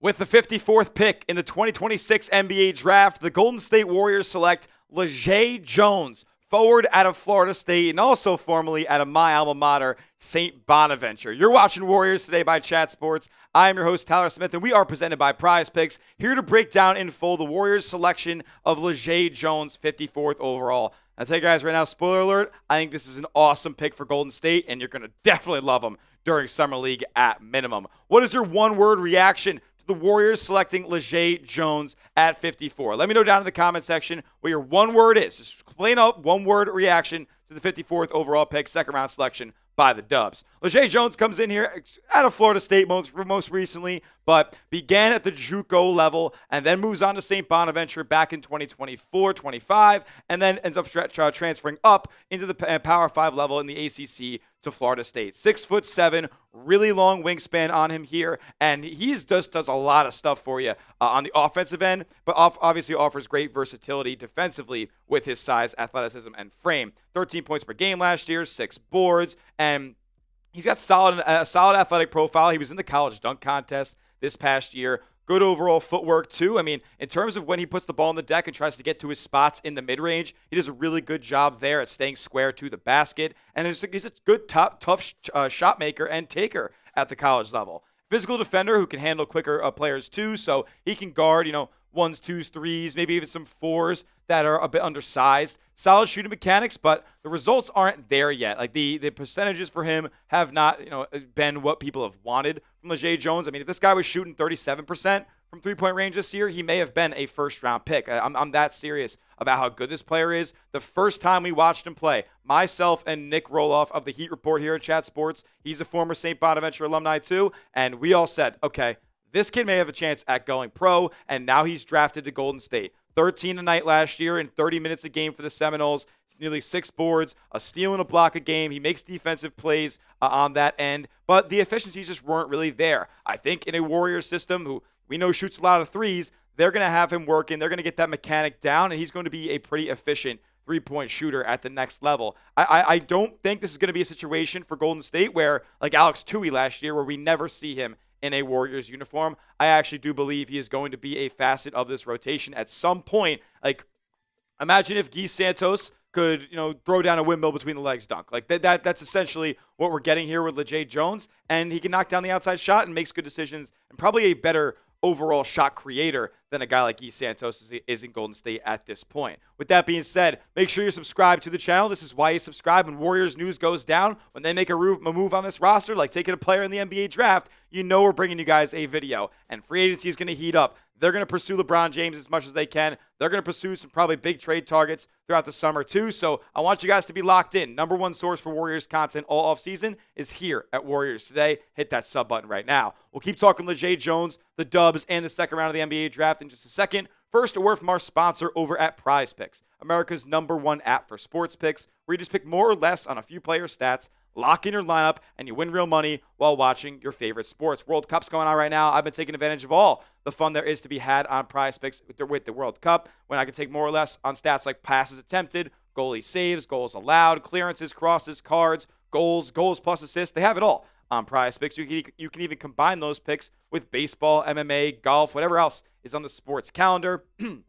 And one thing I love about the app is their new social feeds feature, where you can share Prize Picks with your friends and copy lineups with a single click. You can even follow me on the app at Tyler J. Smith to see some of my lineups. And I got one that's going on in the WNBA and in the World Cup here with Vinicius Jr. to go out there and score a goal, followed by Caitlin Clark more than points, and Angel Reese more on rebounds. You can take my picks or fade them. Just do it at Prize Picks. Download the app today. Use the code HMA, and you're getting $50 in lineups instantly after your first $5 lineup. That's code HMA. You play your first $5, and $50 is deposited instantly into your account with prize picks in lineups, by the way. The link to download the app is clickable in the comment section and description of today's video.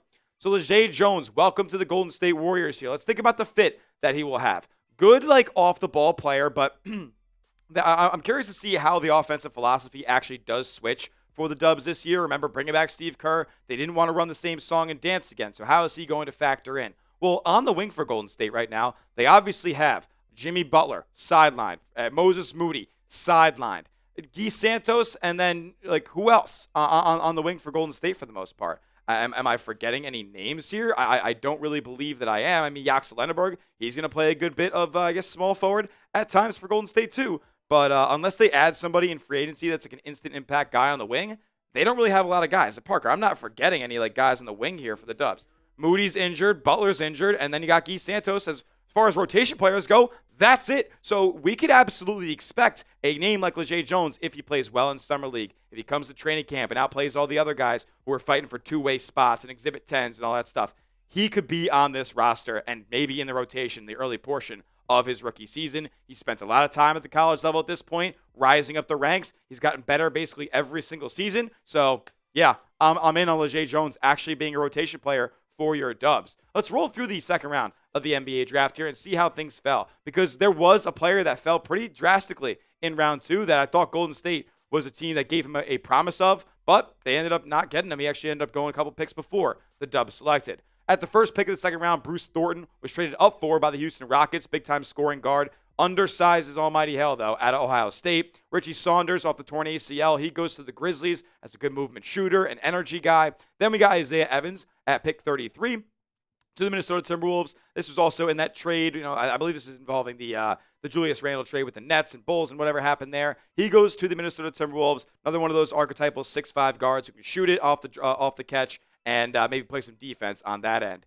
Malik Thomas goes 34th to the Cleveland Cavaliers here as a tough shot-making guard who can put the ball on the deck and will give you good energy on both ends of the floor. Trayvon Brazile, you want to talk about energy and just pop in his game. He's a great play finisher and lob threat, expanded upon the three-point shot. He goes to the Nuggets, 35th overall. Baba Miller, another around-the-rim big, goes off the board at 36 to the Clippers here. So we'll see as they try to recreate Ivica Zubac in the aggregate what they do in the front court. Ryan Conwell goes 37th. He ends up with the Miami Heat here after a couple of trades, and he's going to be a guy who they probably rely upon as an off-the-bench scorer here as they kind of gutted their roster to go out there and get Giannis. Braden Smith goes out there and gets drafted by Indiana, I should say. Makes sense. Purdue guy going to Indiana, undersized guard, TJ McConnell clone. Yeah, that makes a lot of sense. Jack Cahill goes out of Germany to the New York Knicks. They're at 39, and then the Boston Celtics take Dylan Mitchell, 40th overall. Otega Owe goes 41st, eventually gets traded to the Oklahoma City Thunder, so another on-the-ball scorer there. Jacoby Gillespie, the first guard taken by San Antonio in this draft, and the only one, not a big, going to the Spurs out of Tennessee. Tyler Bilodeau out of UCLA, he ends up going to the Brooklyn Nets there. And then Malik Brown, the big man out of Duke, who can kind of stretch the floor a little bit, really good toughness and hustle on him. He also ends up in San Antonio. Emmanuel Sharp ends up going 45th to the Sacramento Kings, followed by Felix Okpara. Tyler Nickel, which the Knicks, the rich get richer there. He's one of the best shooters in the entire draft.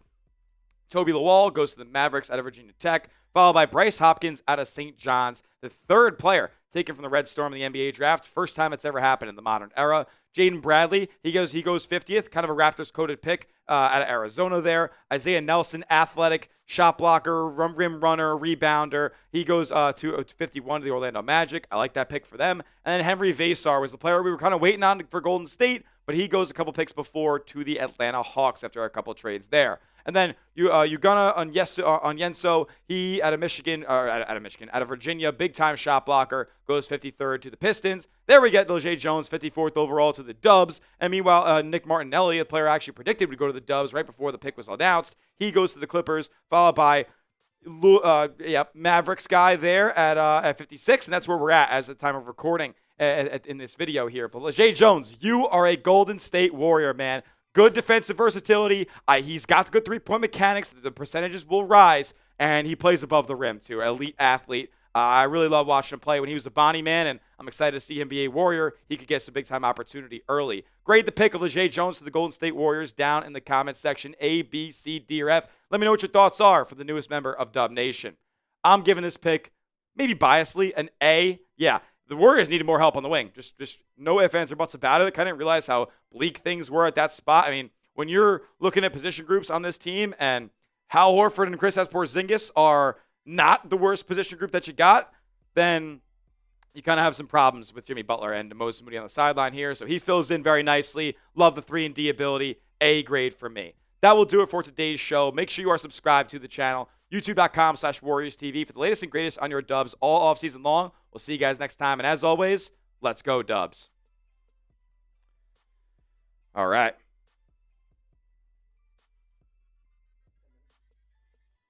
Perfect.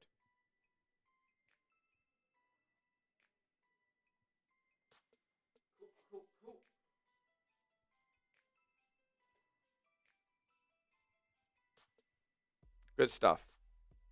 Did you put it in production? Cool.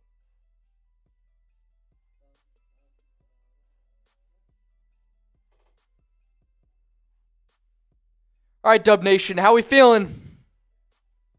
How we feeling?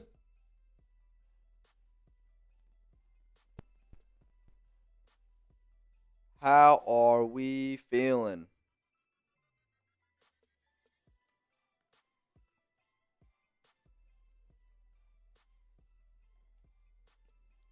Let's go.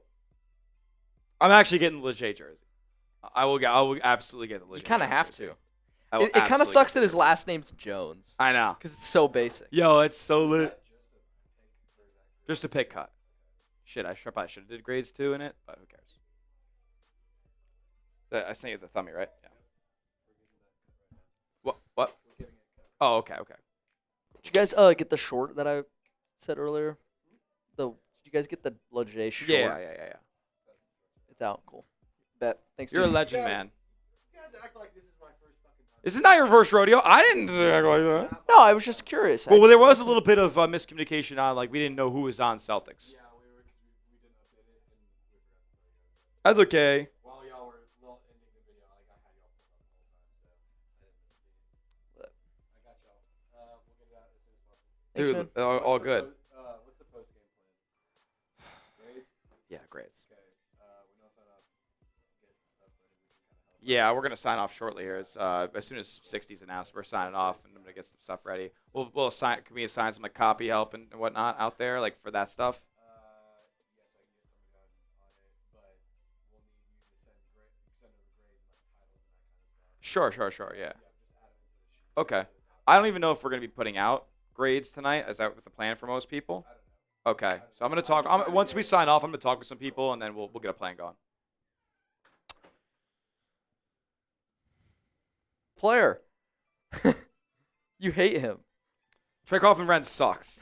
He's good, dude. I'm sorry, he's ass. He'll never play in the NBA. You got drafted?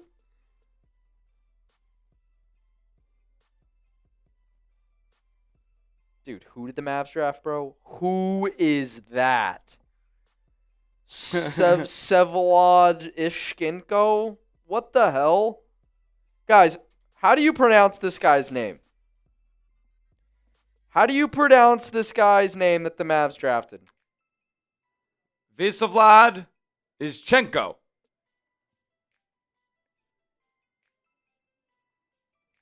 Vsevolod Ishchenko? Vsevolod Ishchenko? And who is that, man? The Mavs are just dicking around tonight. Taking who knows who.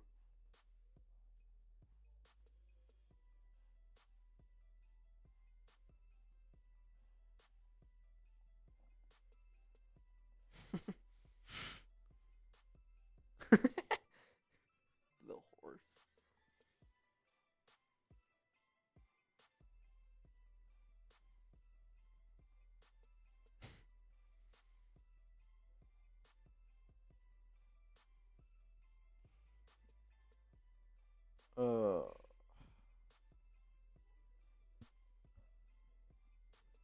Let's go.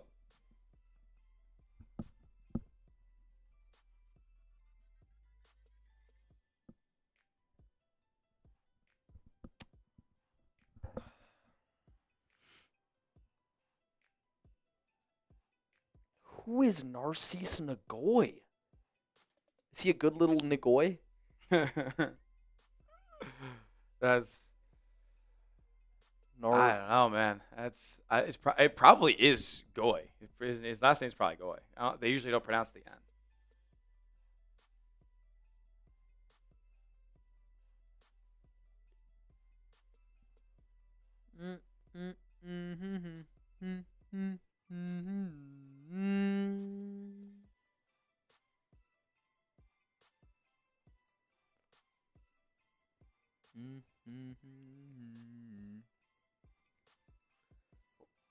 All right, we're coming up in the last pick. All right. Last pick coming up. Oh, wow. Rolly got posted by the Heat. Technically, I'm on the Heat's Twitter account. Yeah, your profile picture. That's crazy.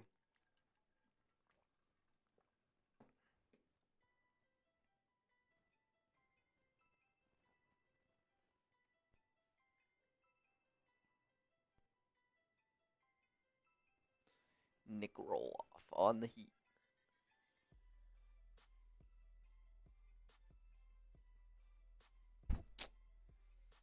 How many people we still got watching? Got 50 on Celtics. 259 still rocking on Dubs. Yeah. All real ones.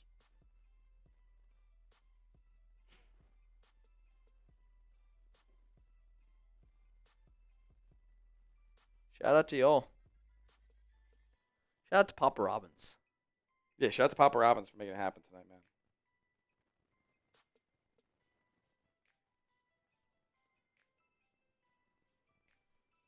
And pick 60 is in. There it is. Malik Lewis. All right.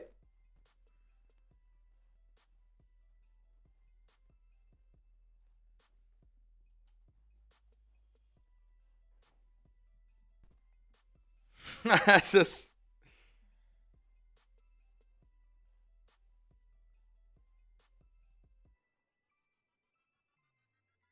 I'm in a Heat jersey on the Heat's Twitter account. That is so bad for me. Why did you have a Heat jersey on? Because I was producing his watch party a couple years ago, and he has not changed his profile picture in over 2 years.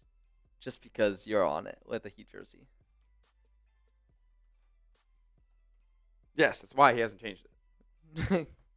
He wants to expose you for being a Heat fan. I'm not a Heat fan. I actually despise the Heat, borderline as much as the Knicks, but Knicks are definitely more. Folks, it has been fun. It's round 2 of the NBA draft. We're signing off before the pick's going to get announced. Malik Lewis. Celtics and Warriors, their nights are over. Jaylen Brown trade, definitely going to be hot in the streets in terms of the rumor mill in the near future here. But we will see you guys. The NBA draft is concluded. The offseason free agency is less than a week away. So we're going to keep you guys locked in with all the rumors leading up to that. And then, of course, all the moves these two teams make. Hit that subscribe button over at Warriors today. Hit that subscribe button over at Celtics today. Appreciate each and every one of you guys for joining us tonight. We'll see y'all next time with whatever videos I got coming out soon. Draft grades, perhaps, and UDFAs. Without further ado, peace out, y'all. Let's go C's. Let's go Dubs.